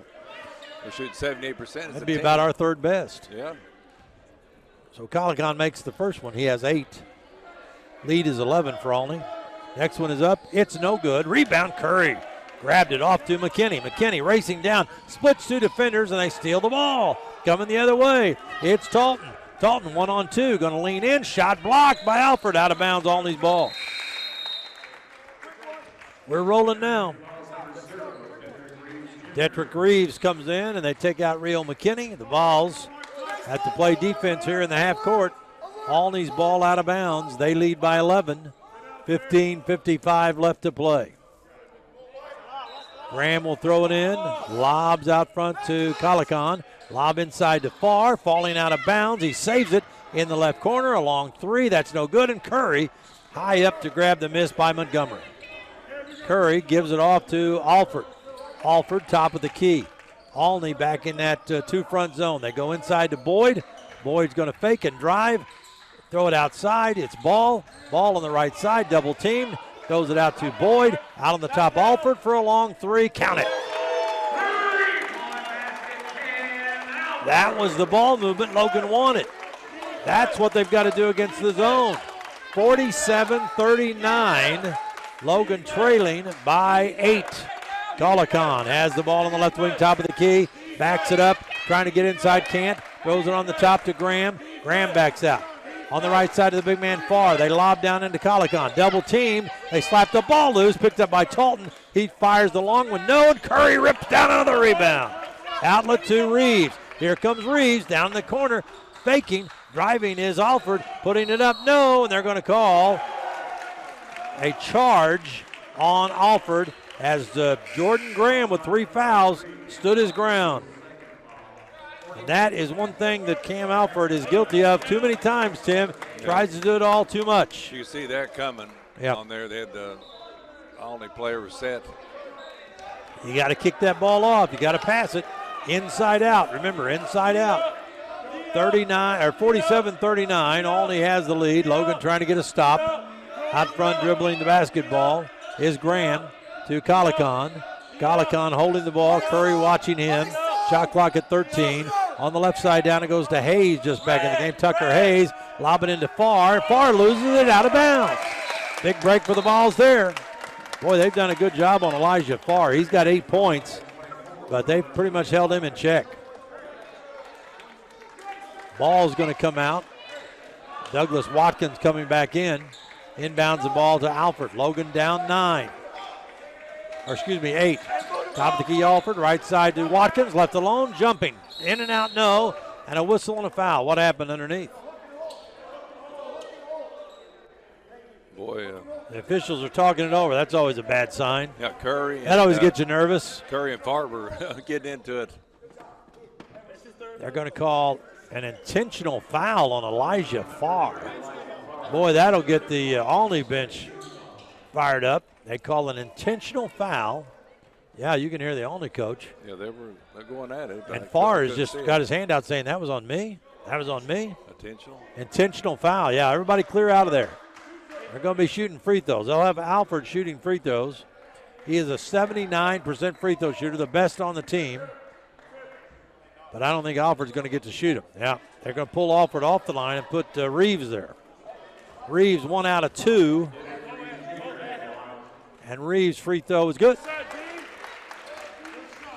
Has another one coming on the intentional foul. And on Favre, that's his third personal foul. Dedrick Reeves' free throw is good. He got them both. He now has 6. Logan's cut it to 6, and it's Logan's ball out of bounds. So it's an intentional foul, not a technical foul. Right. Intentional foul on Elijah Farr, their big man. So Logan makes both free throws. Now Logan gets the ball. Alford will inbound. I knew him and Curry were going at it in there. Yeah, they're trying to double team Curry right now down on the block. Alford going to throw it, and lobs it way out of the top to Watkins. Off to Reeves. Reeves starts and stops in the lane. Going to flip it down low, and Curry with a monster. Curry with a monster. What a pass by Reeves, and just dish it off. Said, here, Sidney, you do it.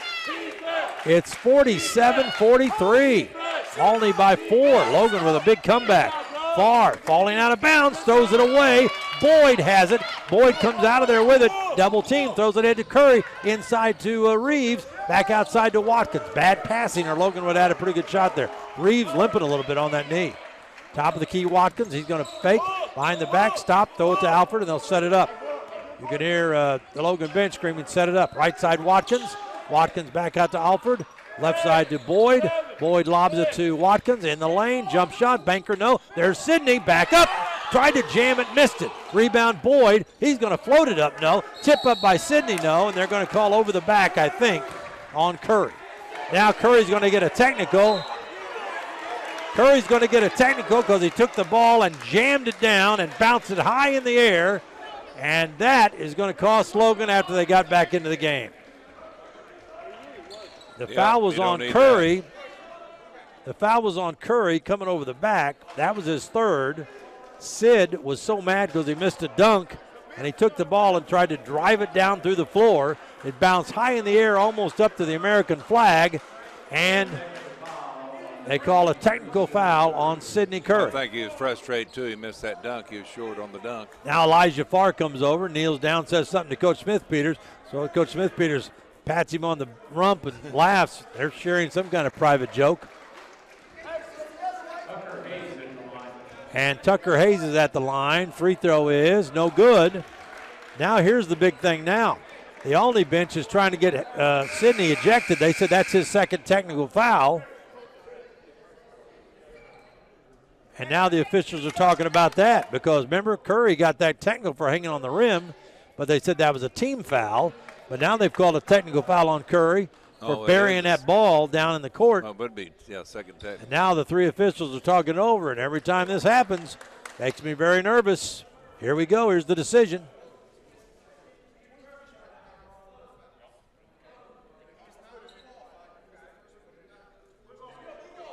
All right. So now they're saying Sidney is not disqualified, but I thought they just said he's got 4 personal fouls. Yeah. They have it. They have 3 up on the scoreboard. It's going to take a while to sort this out, and we have an official timeout. 48-43 is Olney's lead. We'll be back in a minute.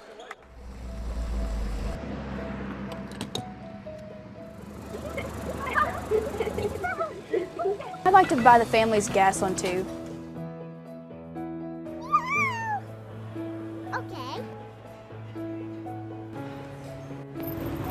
To pay for this family's meal. Okay. We're so blessed in this country. I would encourage all of you to pay it forward and let that random act of kindness define us as a nation. Farmer State Bank, no one serves you better. Small business is the backbone to our community. It's a good feeling to know that one loan to a small business benefits everyone in the community, not just that business. It's the people at People's National Bank that are making a difference in the lives of Southern Illinois. People's National Bank is a locally owned community bank that provides quality services for the people that work and live in Southern Illinois. People's National Bank. Since 1909, our focus continues on you, our customers. Logan. Now Sidney Curry has 4 personal fouls, but he's not ejected because the first technical was not directed to him, they said. So I guess they do that on dunks only. So they've got him out of the game, and they've got Xavier Ball into the game, and now Alford steals the ball. And Alford 1-on-2 is going to go inside, put it up, rolling around and in. Alford got the lay-in, the leaner. That went round and in, didn't it? 48-45, Olney by 3. Over the timeline, Graham. This place is electric in here. Yeah, it's a lot better than it has been. Parents are making a lot of noise. Down in the left corner, here's Montgomery. And they throw it out of bounds, trying to lob it to Favre on the baseline. Well, this Logan bench is enthusiastic also. Yeah, we got some of the Logan girls basketball team over there, or that's the Olney girls. Yeah, it's good they stay. So they're letting it loose for the Olney kids. Alford with it, throws it down on the left baseline. That's Reeves. Reeves going to fake, going to drive, put up a shot, no good. Rebound Olney, terrible shot. Reeves ends up on his back, driving inside, throwing the ball up and in was Montgomery with an acrobatic shot. That was a good move. Went right to left to right. Now it's a 5-point lead again. And the Volunteers get it over the timeline to Watkins. Coach Smith-Peter's mad at Reeves. Oh, he's mad at Reeves, yeah. Reeves acts like he's lost. They go to Boyd, to Reeves. Reeves faking, driving, hook it back in the lane, threw it away. Reeves threw it away again, another turnover. And they throw down in the corner to Hayes. He strokes a long 3, nope. Ball tipped off the glass. Farr runs it down in the corner, gets it back out to Hayes. He shoots a 3, that's an air ball, and it is saved again, but this time into Logan. And Dre Boyd has it, and Boyd's going to go all the way and lay it up and in. Boyd just took it all the way coast to coast, and Logan wants a timeout. They've cut it to 3. We've still got 11:45 left to go in this game's going fast. Exciting game, and Logan's starting to get some enthusiasm. Yeah, and boy, you don't think Olney's a tough ball club. They're good. Man, I would almost take them on any night. They are talented, and they are deep. They kind of remind you of Mineral Area. Yeah. 3 Rivers. Logan has lost Jamarion Sharp with a bad ankle. Curry is on the bench right now. He's had 2 technicals tonight. He's not been disqualified. The official came over and said, we're not going to count the first one against him. That didn't go well with the Olney bench. But I'm sure that's the rules. Yeah, they wanted the big one out of there. When I didn't see him hanging on the rim, I may have seen guys a lot more that'd be, Yeah, that's what they called, though. But they didn't eject him out of the game because Olney coaches were walking out on the floor saying, hey, that's his second technical. He should be ejected. Right. But the official came over and explained to us the first one we're not going to count. We're not going to eject him. But that was a technical foul. So right now, Logan has scrapped and fought back within 3 with 11:45 to go. We'll be back in 30 seconds.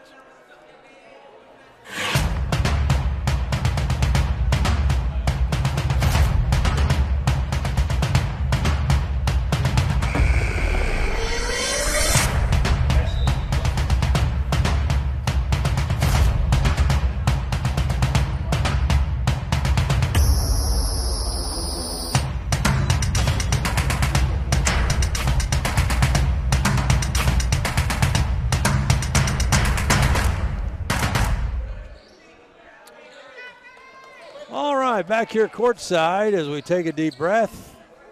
Aunt Nellie's going to be going to that medicine cabinet, Tim, getting us a couple of heart tablets here in a few minutes. Have a heart attack. It is a 3-point lead for Olney Central. And they have the ball. Taj Patterson with it, out front dribbling. Patterson back and forth, being pushing with Alford. They go to Hayes. Hayes hands off to Patterson, back to Hayes. Hayes hook it down low. Caught there, Schwente. Schwente faking, kick it back out on a long 3, no good. Rebound, Rio McKinney. The miss by Colicon. McKinney back in the game, flying up the court. They go to Ball, back to McKinney, to Boyd in the middle. Boyd fakes. Boyd's going to lean in, throw it up, left-hander, high arch, good. Off the glass. Dre Boyd with a couple of big buckets here in the last 3 minutes. And Logan has pulled to within 1. Just under the 11-minute mark. Yeah, big deficit was 12 points. Patterson with it. Throws off on the top, Schwente. Schwente to Collicon, back to Schwente. Driving baseline, runs over Xavier Ball. Charge on Schwente. Xavier Ball again. I tell you what, he's taking a lot of charges this year. So Schwente runs over the top of Xavier Ball for his first personal foul. Logan's ball. They can take the lead with this trip down the floor. Here comes Olney's press. 1-2-2 in the backcourt. Pass comes into Alford. Back to Boyd. To Rio. They double team. He throws it over the top to Watkins. Watkins back out to McKinney. McKinney yo-yoing the ball out on the top. 10.5 left. They go to Alford. Sloppy pass, but Cam got it. Back to Rio. Faking. Rio driving. Stop. A floater. Nope. Short. Ball bounces out long. Alford gets it. A fresh shot clock for the Vols.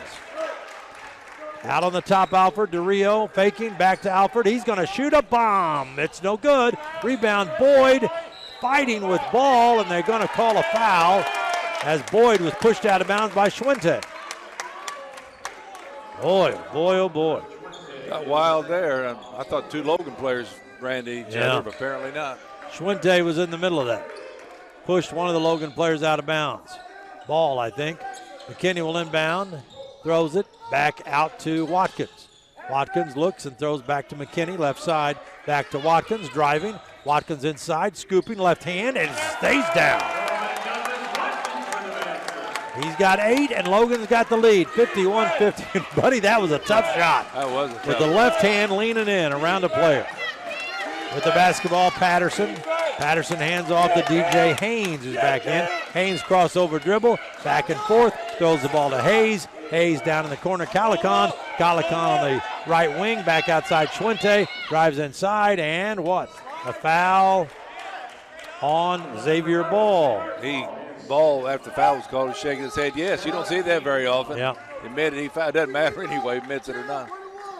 So they will put Schwente at the line now. Logan with their 7th foul, just the opposite of what happened in the first half when Logan got to the 1-1. Now it's Olney getting to the 1-1 first, and Schwente hits it. Guess what his free throw percentage is? 81%. Boy, that's good. And he's 1 of 2 in the game, now 2 of 3. So Schwente will take aim again. We've tied at 51. Free throw is no good. Rebound Logan. Watkins off to Alford. Alford up the floor, guarded by Tucker Hayes of Olney. Now it's Watkins. Watkins made a big drive moments ago to Alford. Alford's going inside. Going to lean in. Bank it. No. Oh, Watkins tries to stuff it, and it's going to be Watt. I think these guys are seeing things they've never seen, these 3 officials. Watkins tried to jam it back in. It didn't go. Then the ball popped up out of the cup. Watkins hung on the rim and then tried to grab it again and went out of bounds. They're just going to give Olney the ball. Yeah, I thought he was going to try to dunk it again. Hang on the rim, though. Didn't need a technical These officials foul. are saying, we're seeing things we're not used to here. Let's just give Olney the ball and call it a night. With the basketball on top, Schwente. Schwente on the left wing, Collicon. Collicon looks inside, puts the ball on his hip, gives it out to Haynes. He's going to pump a 3, falling down, good. DJ Haynes, here comes McKinney, and a big foul, and DJ Haynes bumped him right over the center line, knocked him sprawling, and Haynes picks up his 2nd foul, 5th team foul on Olney. 8:57 to go on Logan will have to inbound side court. On the far side, walking out of bounds is McKinney. McKinney has 3 of 4 from the line and a field goal for 5. Inbounds pass to Alford, to Boyd. Boyd to Ball in the middle. Hook it down low. No, they steal it. Ball gets it back, and now Ball decks one of the Olney players. And they're going to call the foul on the player that just got decked. Yep. They're going to call it on Taj Patterson. Patterson gets up and says, you got to be kidding. I just got flat. Run over, but it wasn't a purpose. It wasn't a deliberate. He was fighting for the ball, yeah. Yeah, he's fighting for the ball, yeah. They take Ball out and stick in Dietrich Reeves. 54-51. Olney has the lead. Seems like they've had that lead all night. Logan had a 51-50 lead moments ago. McKinney to Alford. Long shots haven't been ringing in. Logan's only got 1 3. They go to Boyd. Boyd gives it to Reeves. Back to Boyd. Boyd lobs it inside. It's Watkins. Tough shot. Pushed and a foul. Foul called, I think, on Schwinte. Yep. And that is number 3 on Jordan Schwinte. So Doug Watkins at the free throw line to shoot a pair. Boy, I keep thinking about all those missed free throws early. Oh, yeah. Watkins free throw around and in. Boy, that's those Logan rims there. That baby was coming out. Soft rims. Here comes the next one by Watkins. Puts it up and swish. No doubt about that one. 54-53. Olney by 1. 8:25 to go. With it is Patterson off to Haynes. Haynes in the lane. Almost falls down. Comes back out. Boyd trying to stop him. Haynes going to go down the left side of the lane. Step back and fire. Good. Haynes has 7 off the bench. Here comes McKinney. McKinney over the timeline right in front of the Logan bench. Down in the right corner to Boyd. Boyd goes down inside to Watkins. He's going to spin. Reverse layup. Good. Nice left-handed shot off the board. 12 by Watkins. Logan down 1. Patterson over the timeline. Goes around a pick by Colicon. McKinney switches off. He has Patterson. Now Patterson double team. Nice bump and stop by by Reeves. Outside Haynes. Off to Hayes. Hayes is going to stop and let it fly. No. Rebound comes back to Hayes. Slapped away by Boyd. Out of bounds. Olney's ball. What a crazy, crazy game this has been. It's been wild. Boyd coming out. Isaiah Irvin in. Sidney Curry in. And here comes Cam Alford. Alford looks a little worn out. He does. He's gassed. He says he's okay, but he looks gassed. Yeah, they'll let him sit a minute. 56-55. Olney by 1. 7.5 minutes to go in this pressure cooker. Olney is 7-2. Logan is 7-1. And there's a foul on Reeves. Dietrich Reeves Jr. fouls on the baseline, and they will send Montgomery to the line for a 1-1. Montgomery, a 70% free throw shooter, and on this team, that's bad. Yeah, they're shooting 78% as a team. You don't see that much. They've got 3 guys shooting 100%, a couple of guys shooting over 90. Haynes, who's been on fire, shoots 87.5%. Here's Montgomery. I'm trying to talk him into a miss, but he got it. Sometimes that comes back to bite you, Tim. No, it does. When you try to jinx him like that. 2-point lead for Olney. The Blue Knights. We're going to say you're going to make it this time, huh? Montgomery's going to try again. Kobe Montgomery made it. He's got 14. Averages 10.9 a game. So it's a 3-point lead for Logan. Threes have been hard to come by tonight by the Vols. They have only 1. Wow. McKinney has the ball left side, wanted to lob it, goes to Irvin. Irvin missed his only 3, goes back to Rio. Rio's going to launch a 3. Hello! That was from downtown. Man, he just caught it in rhythm and let it fly. We're tied at 58. 7 minutes to go. Outside Graham to Farr. The big guy starts, stops, gives back to Graham. Back to Farr. Faking, driving on Curry. Throws it up. Wild shot. Rebound Watkins. Doug Watkins comes up with it. Watkins all the way. Watkins in the lane. Throws it back out. They call traveling. Nope. Wait a minute. Call a foul. Yep. Foul is on Tucker Hayes. Wait a minute.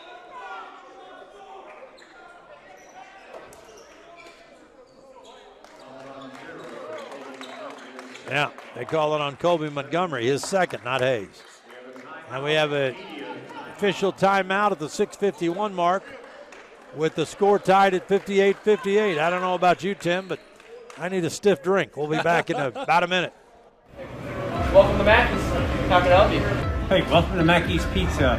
Every Monday night we have half-price cheese breadsticks.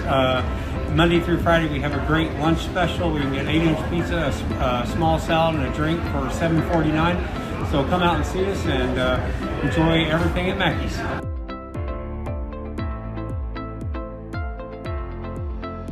The dual credit and dual enrollment program is for high school students that are interested in earning Johnny Logan credit. And for dual credit, oftentimes students can get high school and college credit at the same time by taking one class. And with dual enrollment, it's most often just for Johnny Logan credit, but either way, they're earning early college credit. The dual credit program is here to help students navigate through all of their opportunities. Logan.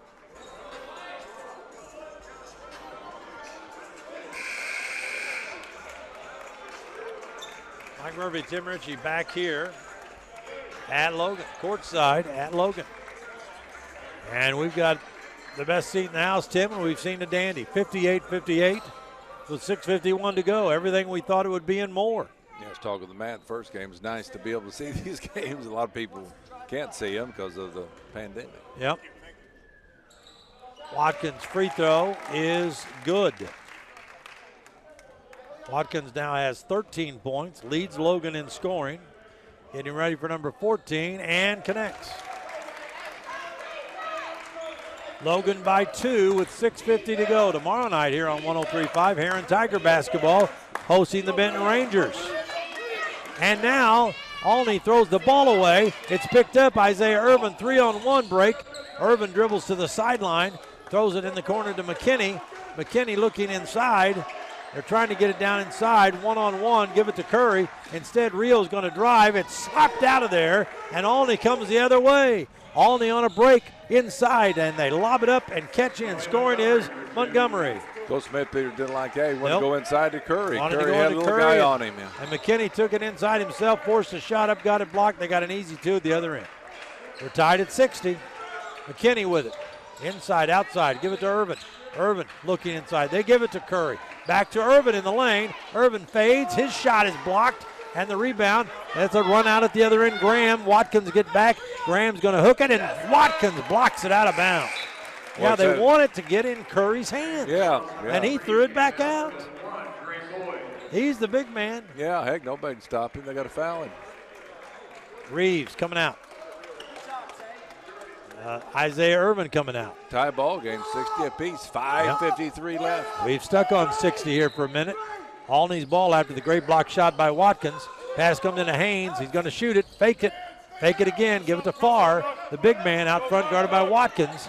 They go on the left side. It's Graham back to Farr. Farr trying to go inside. Step back. Can't get a shot off. Good defense by Watkins. On the top to Graham. Shot clock under 10. Montgomery, they lose the ball. It is Watkins. Watkins coming in, scoop it up, and goaltending. Goaltending on Montgomery. Give Doug Watkins 2 more. He stepped around Farr and then laid it up, and to prevent the easy layup, Montgomery batted it off the glass on the way down, and it is 62-60 Logan with 5.5 minutes to go. Wow. Here comes Olney, Jordan Graham. Olney down 2. Graham driving inside, going to go all the way, falls down, goes in the corner. Montgomery has it. Inside to Graham, and the Logan bench screaming that there was a walk. Now there's a walk. They caught this one, Jordan Graham, the second time. Now the official's saying the ball was knocked out of his hand the first time. The second time they caught him. Yeah, definitely. So the turnover gives the ball back to Logan. Logan running an offense called Hook. I hope it doesn't have something to do with Peter Pan. Yeah. 62-60. Logan has the lead, and Olney back in that zone. Boyd catches on the wing inside the ball. Turn, jump, hook, good. Ball's first bucket of the second half. He's got 11. Logan with their biggest lead of the night, 4. 64-60 Vols with it out front, dribbling the basketball. Is Patterson. They lob inside, a long 3 by Farr, no good. Boyd the rebound. Boyd gives it to Alford. Logan with a 4-point lead in the ball. 4.5 to go. Logan now is going to try to run some pattern basketball. Off on the left it goes to McKinney. McKinney to the top against the 2 front zone by Olney. On the right side, Alford back to McKinney. McKinney throws it back to Alford. Alford driving inside. Alford turns, 6 on the shot clock. They throw it off to Watkins. Watkins going to jack up a long one. No good. Rebound, Boyd. Logan gets a fresh shot clock. Now it's Ball faking. Inside to Watkins. Down low, McKinney. Puts it up. Good. Logan by 6 with 3:55 to go in the Vols. Precision passing there. Outside with the basketball is Patterson.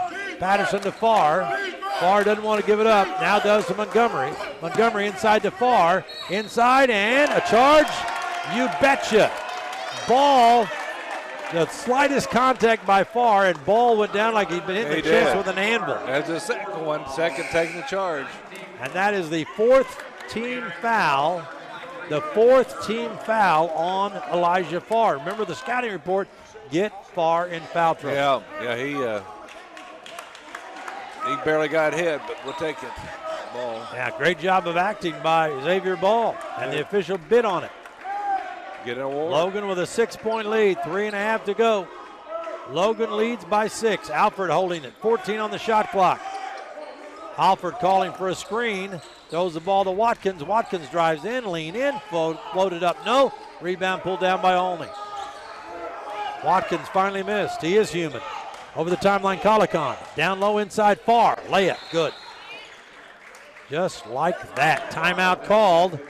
A full timeout by Olney. They cut Logan's lead to 3. We'll be back in 1 minute. Logan Fitness at John A. Logan College is open and operating safely for your health. Temperature screening, mask policies, spacious facilities, and frequent cleaning make Logan Fitness the safest location for indoor exercise. Our staff goes the extra mile to ensure that the facility is always clean and regularly disinfected for a great member experience.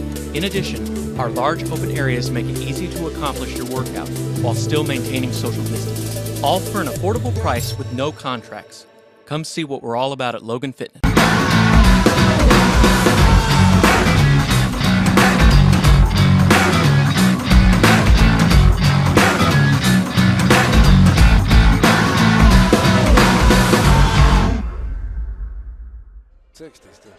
But they got, yeah.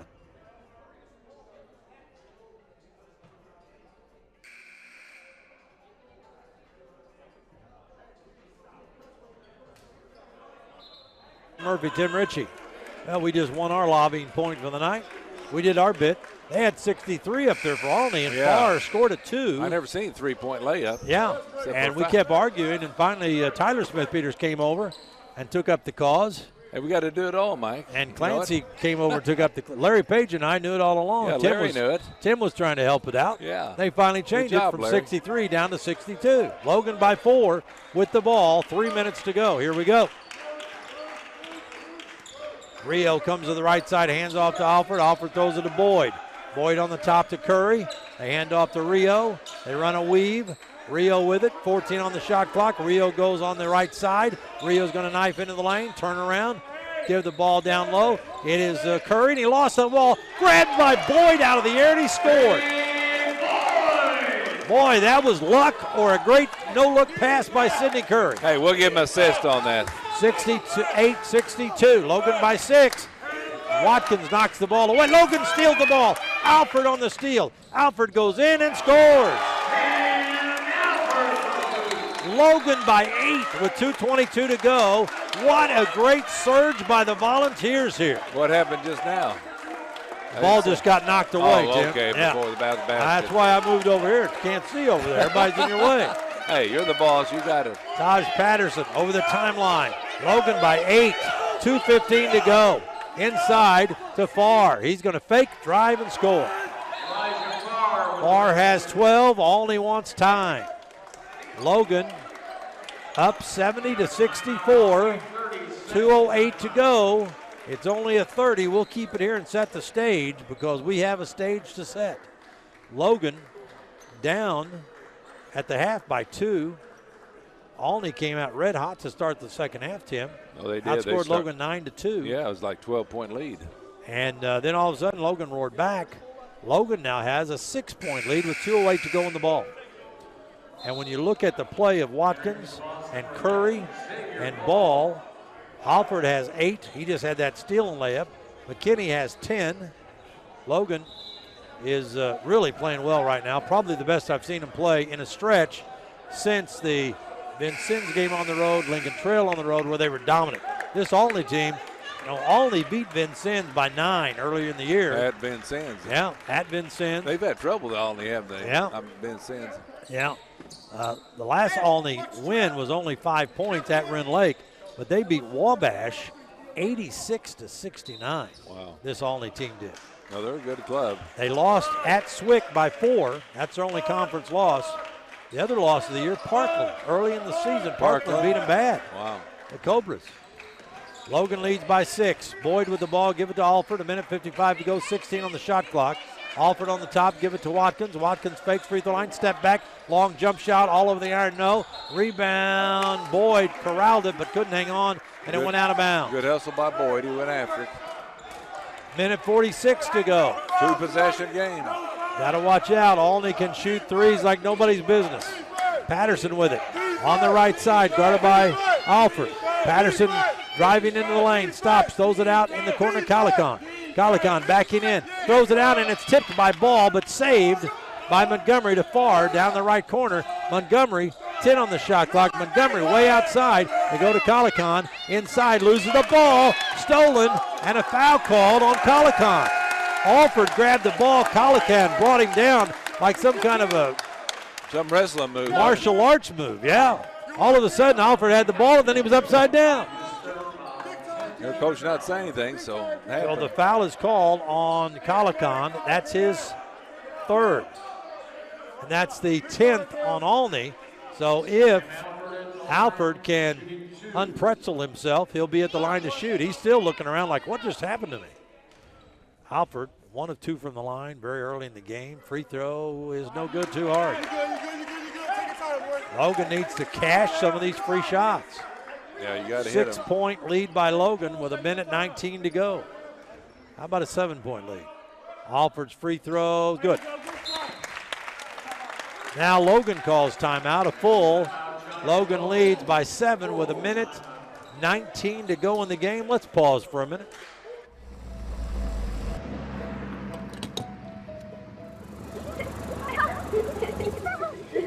I'd like to buy the family's gas one too. Okay. I'd like to pay for this family's meal. Okay. We're so blessed in this country. I would encourage all of you to pay it forward and let that random act of kindness define us as a nation. Farmers State Bank, no one serves you better. Small business is the backbone to our community. It's a good feeling to know that one loan to a small business benefits everyone in the community, not just that business. It's the people at People's National Bank that are making a difference in the lives of Southern Illinois. People's National Bank is a locally owned community bank that provides quality services for the people that work and live in Southern Illinois. People's National Bank. Since 1909, our focus continues on you, our customers.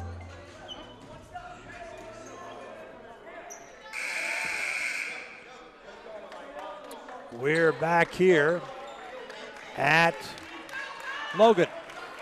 71-64. Logan has a 7-point lead with 1:19 to go. Here comes Taj Patterson. Patterson over the timeline. Patterson over the top of the screen by far. Patterson has an avenue, and he'll lay it in with the left hand. That was easy, way too easy. Yeah, you got to have some help on that because you can't cover him one-on-one. Yeah, 1:05 to go. Olney's going to press. And it's going to be Ball to throw it into Alford. Back to Ball. Ball throws it ahead to McKinney. McKinney brings it up. Under a minute to play. Logan up 71-66. McKinney has the ball. Let's see what tricks he has here. Gives off to Watkins. Watkins comes to the top. Flips the ball off to Boyd. Boyd out to Ball. 45 seconds. 10 on the shot clock. McKinney's going all the way out to the center line. Now he starts his drive, going to go up, scoop it up and in by McKinney. I don't believe it. McKinney left 3 guys standing there like statues. He did, boy. Wow. He backed all the way out to the timeline and then took off. That would give him more room to get some explosion. Wow.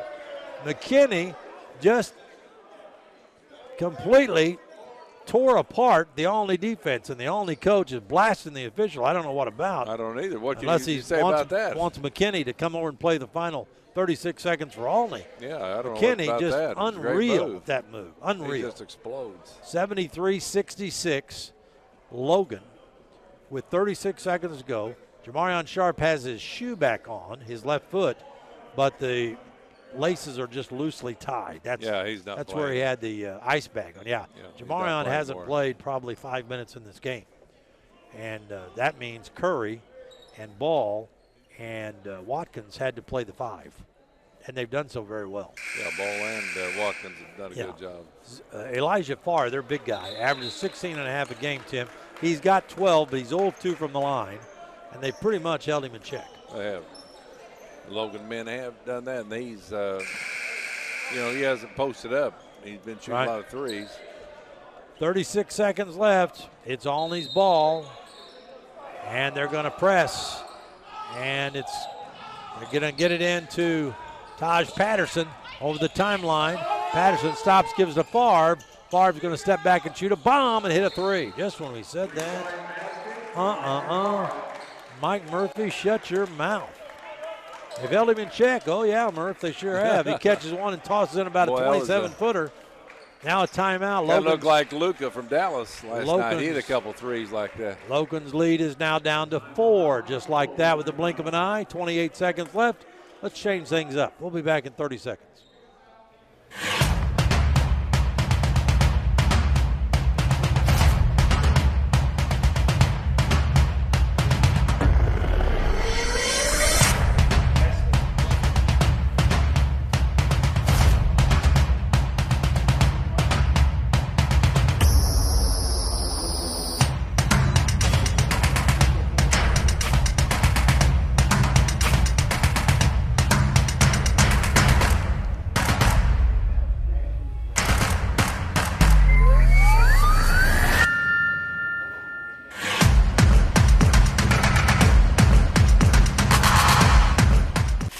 Can they hold on for the final 28 seconds? It's not over.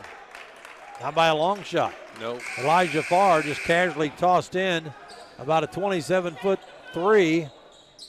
And now Olney's going to press all over the floor, man-to-man. Yeah, they're going to try to get a steal or 5-second call, then they'll go for the foul. 28.6 seconds left, and here we go. Ball will throw it in. And it's going to be McKinney breaking to the – they throw it into Alford. He just gets the ball. Alford double team, throws it into Watkins. It's a 3-on-1 break. And a basket goes in by Watkins. Does it count? No, they wipe it off. The foul is going to be on Calican. And they will not count that basket. Heard a fan yell behind me, you got to count it. 4th foul on Calican. Watkins will be at the line to shoot 2. Watkins has 4 of 4 from the line, and boy, I didn't jinx him with that. Free throw is no good. In the game's not I'm that have easy. Larry Page just slap me in the face and keep my mouth shut the rest of the way. Just talked about Farr. He hit a 3. Just bragged on Watkins, and he missed a free throw. Next one by Doug is in and out. He missed them both. Here comes Olney. And jumping up in the air as Watkins try to knock the ball loose, and instead they call a foul on Watkins. That's his first, and that's the 8th on Logan as a team. So that means that Olney, J.J. Calican, will be at the line to shoot a 1-and-1. You don't want to stop the clock, which happened. 19.8 seconds. Here comes Dietrich Reeves in, and Douglas Watkins coming out. And DJ Haynes coming in, and Elijah Farr, their big man, coming out. Thinking about threes, probably. Logan up by 4. Calican at the line shooting a 1-and-1. First one is the big one. Here it is. Good. Yeah, only 63.6%. And on this team, that is running way in the back of the pack. That's terrible. But he made that first one. He's 2 of 3 on the night. Logan by 3. Free throw is up and good. Here comes C.E. Talton in, and Calican goes out. And Logan will again face heavy pressure. Ball to throw it in. And they get it into Alford. They slap it loose. He gets it back to Ball. Ball throws it ahead to McKinney, and it's stolen away. And Olney has it, and a long three is up and good. And we are Logan down one. Just like that. That's how fast they do it. And Patterson took that shot. If they had the old hash marks, that's where he would have been outside of. It was way out. And the pass up the middle of the floor, McKinney tried to get it, and he hit Schwinte, and they almost just looked like a hockey check out there.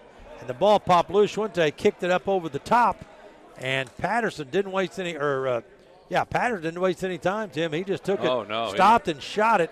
He fired away. On the far side, it says Vols over there. He was on the S. He was between the L and the S when he cut that loose. Boy, and that gives still a lot of time, though. 10 seconds. And 10.8. And Olney's not one to foul. So yeah. I drive to the hole for the two-pointer. Yeah. So Logan has seen this lead disappear. Logan's down one with 10 seconds to go. It's 74-73 Olney now.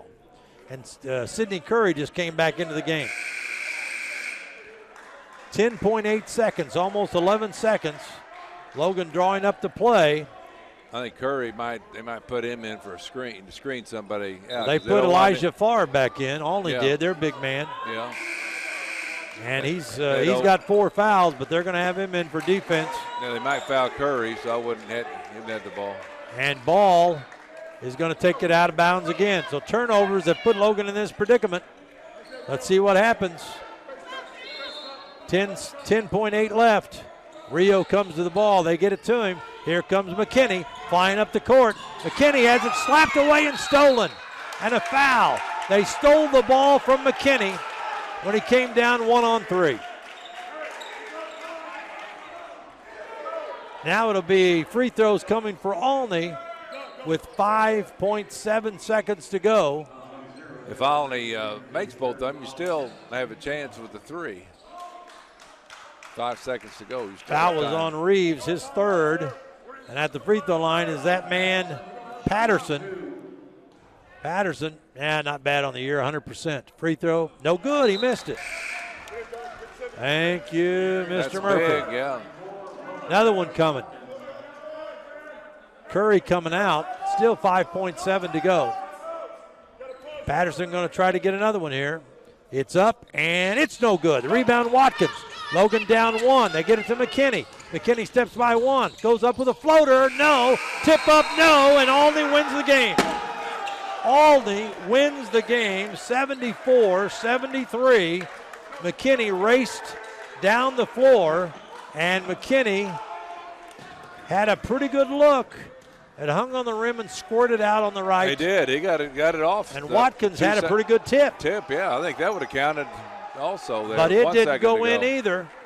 And Logan had this one in the bag, threw it away, and Olney comes away with a huge win, which probably will knock Logan deep down in the national ranking. Yeah, that'll knock Logan down maybe about 10th or so. Yeah, because Logan had climbed back up to number 3, and Logan had the lead in this one. They didn't take care of the ball and took a couple of bad shots.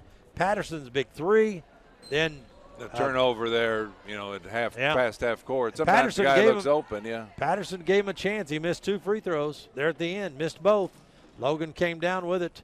Yeah, and Shelly hit his layup to win it. So McKinney pulled up in the lane, lofted that little floater. It wouldn't go down. Squirted out on the right side, and Watkins got a tip, but it didn't go in either. And Olney started to celebrate. They led 32-30 at the half. They beat Logan 74-73, and boy, this one stings. Stings, my friends. Yeah, especially we got the lead there by 6. 66-60, Yeah, what was it, like 12 seconds? We still had the lead, right? Yeah. So Logan falls to 7-2, and more importantly, their first league loss. They're 4-1, and now Olney pulls up into a tie with Logan at the top of the standings in the GRAC. And Olney is now 8-2.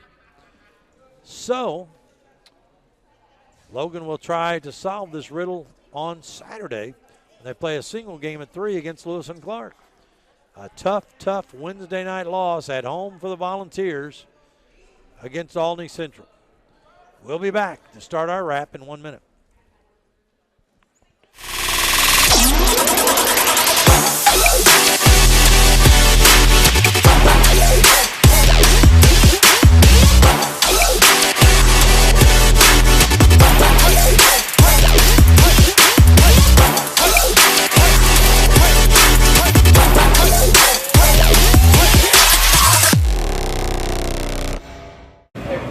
Welcome to Mackey's. How can I help you? Hey, welcome to Mackey's Pizza. Every Monday night we have half-price cheese breadsticks. Monday through Friday we have a great lunch special. We can get 8-inch pizza, a small salad, and a drink for $7.49. So come out and see us and enjoy everything at Mackey's.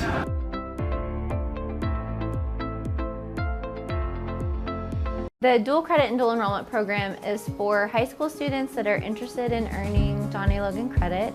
And for dual credit, oftentimes students can get high school and college credit at the same time.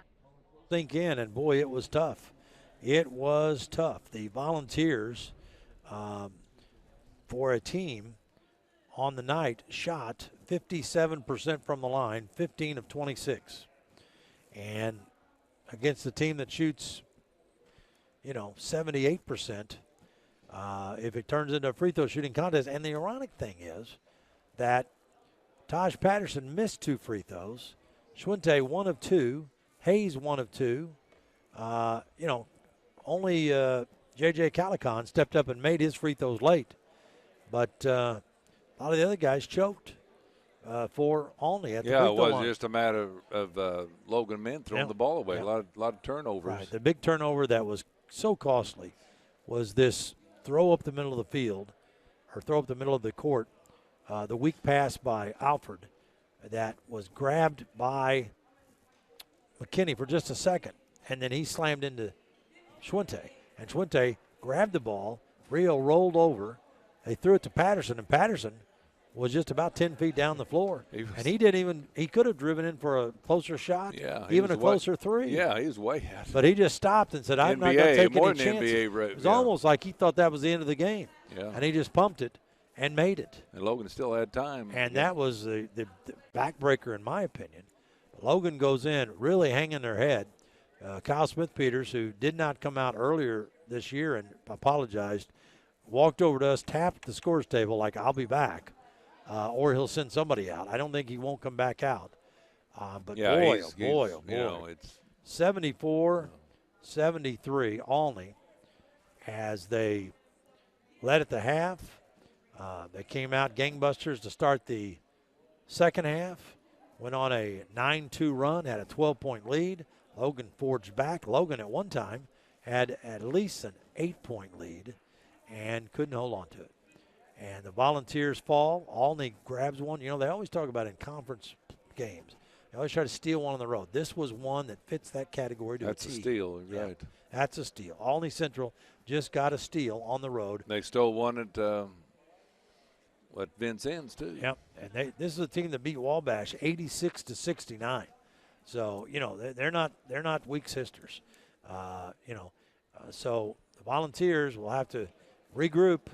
You heard Kyle at the halftime. He said, we haven't played for a week and we're playing like it. I thought they played very, very hard the second half. Oh, yeah. It was Had a good the game second won. half, yeah. They forged into the lead but couldn't close it down. And the Vols lose it by 1 point, 74-73. Here's the way the scoring went. For Olney, 3 points for Talton. Calicon ended up with 10. 15 for Elijah Farr. He had a big three late. Oh, in yeah, the game that too. was Remember a that? good move, yeah. Jordan Graham had 4. Colby Montgomery, 17. 6 more than his average.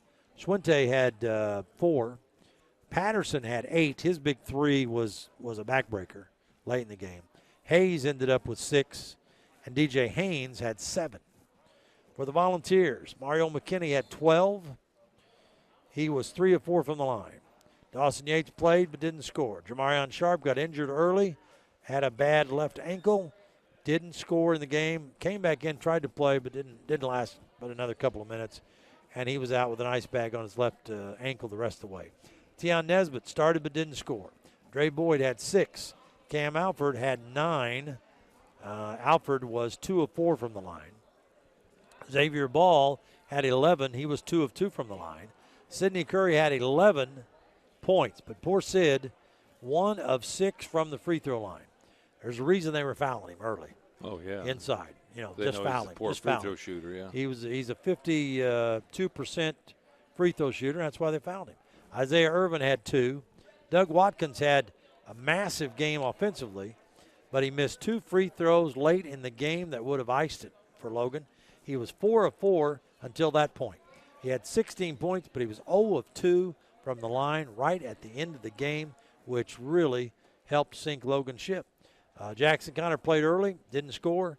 Dietrich Reeves came in, scored 10 in his debut. Tonight wasn't so easy. He scored an early 3, then he was 3 of 4 from the line, and he ends up with 6 points. So the Vols shooting 15 of 26 from the free throw line, 57%. Here comes Coach Smith-Peters. We're going to let him pull up that stool, or he can stand right here. Whatever he wants to do, he can do. And we're going to get Coach Smith-Peters' thoughts on the game. Kyle, you had this. They came out like gangbusters to start the second half. You guys called a timeout. They outscored you 9-2 right off the get-go. Came back, forged the lead, tied the game, and then got, I think the biggest lead I remember was 8, maybe it was 9. And you had the game with under a minute to go and couldn't hang on. Well, I mean, it's not about – I didn't think it was about hanging on. We kind of gave it. We got to give them a lot of credit. They made some plays. We made some bad mistakes, kind of shut the engine off a little bit maybe per se. But, it's you got to tip your hat to Olney. They did a great job of not quitting. They did a great job of playing hard. Had some things not go our way, but I really thought we did a good job putting ourselves in position that last 2 minutes. And we do situational basketball every day. It's like I told them. I said, guys, you get told we have a 7-point lead with 2.5 to go. Like, we do this in practice a lot. Like, it's really hard. Right. You got to help the other team get that win. And you can't give up 2 threes and 4 free throws in the last 2 minutes and expect things to be, not going your way. It's just, like I said, they made some great plays. They made plays all night. They stuck in there, and they stole one. Yeah. And even with all that, at the end, you got a pretty decent shot, and then Watkins got a tip that might have counted if it went in. Yeah, I mean, it's one of those things that you hate to put yourself in position to be there. We shouldn't even be in that position, in my opinion. That's one of those things where we should still be up 5, up 6. You make free throws. What I told them, I said, guys, I'm not a big push on it, but man, when I tell you to be quiet and shoot free throws during our practice, like, we got to be able to do those things and concentrate. But that's on me. I got to hold that more accountable. And we found out the hard way today on how you can lose a basketball game by not executing. And like I said, that comes with coaching. You got to be able to have your guys step up and understand how important it is. That's me pushing them the right way. It just didn't happen tonight. Yeah, the men played really well second half, I thought. And I telling Mike that how good Olney was, so they're a good ball club. Yeah, I mean, they're good. They're real good. I mean, Elijah Farr is one of the best, I think, power forwards in the league, maybe the Midwest of the country, and they did a good job executing. I thought, like I said, we did what we needed to do, playing as poorly as we did. No Jamarion, Sidney in foul trouble. Dietrich, wasn't feeling great. We did some things we needed to do to give ourselves a chance. We had the chance. Yeah. We just didn't execute. I mean, like I said, there's not much I can harp on with the fact we're up 7 with 2 to go and managed to find a way to not win. That was, like I said, as much on us and maybe mismanagement of calling some timeouts, maybe some mismanagement of really emphasizing, time and situation, ball and situation, because, we come down there and run some clock and get the ball moved, and it's maybe a little different deal. They don't have as much time. And just, gotta be smart. We're kind of slinging that ball around a little bit too much for my liking, late there. Too long pass. Yeah, just get the ball to where you need them to be, and, we got to be smarter. Yeah, and, you shot 15 of 26 from the free throw line, 57%. Watkins was 4 for 4, and he missed those 2 right at the end. That you thought, well, here's the guy that's 4 for 4. Yeah. He's not going to. Early, they were fouling Sidney on purpose. Yeah, it's a strategy. It is, and it's gonna be one. And Sidney did a good job handling it. In my opinion, because he gets fouled every time he touches the ball. That's just me. I mean, I know he physically probably can't blow a whistle every time, but I mean, he gets a real beating in there, and he does a good job of keeping his cool. Yeah. But like I said, I think we as a group, we're still learning a lot of things. And granted, the good thing about it is we've seen how good we can be. We've seen the areas we got to improve. And that's what I'm still, extremely excited about with this group is the fact that we have so much room to get a lot better. And we've already seen some really good flashes of where we can be and what we're going to be able to do. So we just got to keep building on those things. Such a weird year. We had 7 days off. We, should have played Saturday, didn't. And it's just, long stretches there. And we got to be able to handle those better. Now, do you guys talk about this at all? I think I know the answer to this, but you came in here ranked number 3 in the country. They're honorable mention, so everybody's going to take their best shot. They're going to bloody your nose and see how you take it. They had a great start to the second half. You responded. I thought for a stretch there in the second half, Tim and I were talking, and he's been gone for a little while, but he was watching the Vincennes game on Facebook Live. I said, this is the way Logan's been playing. When you roared back, you took the game, you imposed your will on them, and then all of a sudden it started to unravel a little bit. Now, does that – obviously probably come Monday when the rankings come out, no matter what happens Saturday, you guys are going to fall in the rankings and Olney's going to jump up in the rankings. But does that matter in a crazy year like this right now? Does it matter? You act like it doesn't. It matters to us. Yeah, we're the media, we like it. For the show on Tuesday night, And it's a nice – I think it's a nice plus. As a competitor, everything matters. Yeah. Sure. Anything winning matters as a competitor. Glad you said that. And, we're not going to beat around the bush. It's not as if we don't talk. We use it a lot.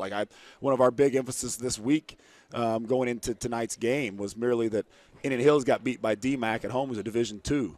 Tallahassee gets popped by 20-plus against Chipotle. You're not invincible, especially in college basketball. You got to play hard, right? Because everyone's going to want a piece of that. And when you come out here and you give guys confidence, like we talked about at halftime, we gave them a whole lot of confidence in the second half they could play with us. We had them on the ropes there, 7-ish or so, where we had some possessions that go a different way. That 7 maybe turns into 11. Maybe it turns into 9. Now you're talking about an extra possession where that 3 doesn't put them up 1. Maybe it puts them down 2 or 3, and it's a different deal.